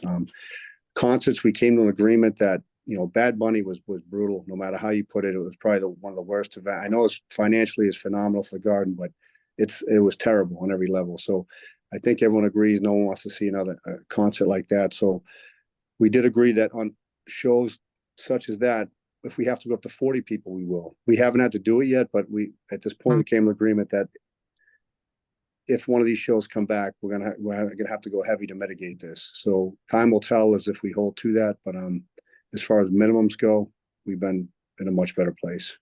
I can't speak for EMS. I know we did have challenges for a while. I don't think it was intentional, but we weren't being notified of any EMS transports. So you'd often get, whatever was a sick assist or underage intox or of age intox, and they would just be shipped in an ambulance out the back to a hospital. We wouldn't even know. So we did fix that where they are notifying us now of any EMS removal. However, on some of these concerts, the EMS is complaining that they're way too short staffed to be able to safely and quickly transport these people. So again, I think maintaining enough public safety, both EMS and police, is critical to. We're never going to stop it completely, but at least to mitigate it and make it more safe. Okay, and just for TD Garden, do you have an ability to call on more staff? Say you get notification that you requested 30 officers and you're not able to get them that night? So I send out a schedule monthly of our events to Captain Martin and to the detail desk. I don't know what I get until day of and the cards show up. So when they are understaffed, if the captain on duty or Captain Martin and myself deem that we need more, mandatory overtime can be authorized and things like that. So there is the ability to do a call out through BPD. It's not, I can't do it. I have to authorize it through them. And then there has to be a call made and there has to be availability and all those things. There is the ability to do that. And then with a similar MOU with our EMS provider where if they come to us and say we need more resources, we can authorize for them to be here at any time. Okay. I could just add to that, sir. So since coming to the agreement, we've never fallen below, regardless of what commitments going on outside. They'll have their 16 minimum plus supervisors. Even if it's not through a detail, I will send staff personnel. I'll send my walking beats to supplement to have on-duty people there, because I truly believe we can't secure that venue and make it safe for men, women, children, all the attendees there, unless we're securing these doors and entrances and have enough people inside to mitigate problems. So even if an event that has 24 and we can't hire the 24, we'll have the minimum of 16, and I'll supplement with, either mandatory overtime if necessary, or I'll take it from my own staffing for free and send it there just to maintain those numbers. If there's no protest and I'm not tapped out, I'll do that as well. Thank you. With that, Attorney Scanlon, any final closing remarks you'd like to make before the board? Other than the fact that, appreciate everyone's time and apologies for having to take up this much time and resources today, but do want everyone to know that the Garden, and I know that Tim and John and Eric and Shannon would all echo the same. We do take all these matters very seriously, and with each one have reevaluated and implemented procedures that we think will be helpful going forward to mitigate and reduce any sort of incidents like today that were brought up from occurring in the future. Obviously, and as Captain noted himself, like, we can't all out eliminate this, but reduction is key, and not only being proactive, but how we're reacting in each instance is something that we're seriously reviewing and implementing after each and every event. We do try to provide the gold standard of service at this location. And I do think all staff knows it's no nonsense as far as alcohol compliance is concerned. It is a big venue that generates a lot of excitement, but we do really try to do an excellent job on mitigating these issues, hoping everyone has a good time, and most importantly of all, ensuring public safety for everybody that passes through the doors. Thank you for that. There were just housekeeping, there were a few document requests during this hearing. Just to have that, I can send this to you afterwards as well. You had offered staffing levels for each of the incidents, alcohol sales for each of the dates as well, for each of those events. Any data regarding sick assists, the number of sick assists at TD Garden events. Any internal reports that correspond to the incidents that we covered during the first half of today's hearing. And then finally, how many servers, big data regarding suspensions of servers, either for service to underage or over service. Follow that list as well. I know, oh, go ahead. Dispersal plan? Excuse me? Do we already have a dispersal plan for them? We do. We have a new playbook in the file. I believe that is all. I know the board does appreciate the time that was taken today. Thank you all for being here. That will adjourn this hearing. So thank you all, and we will follow up with that list in writing as well. Thanks all. Thanks very much. Thank you. Thanks, everyone.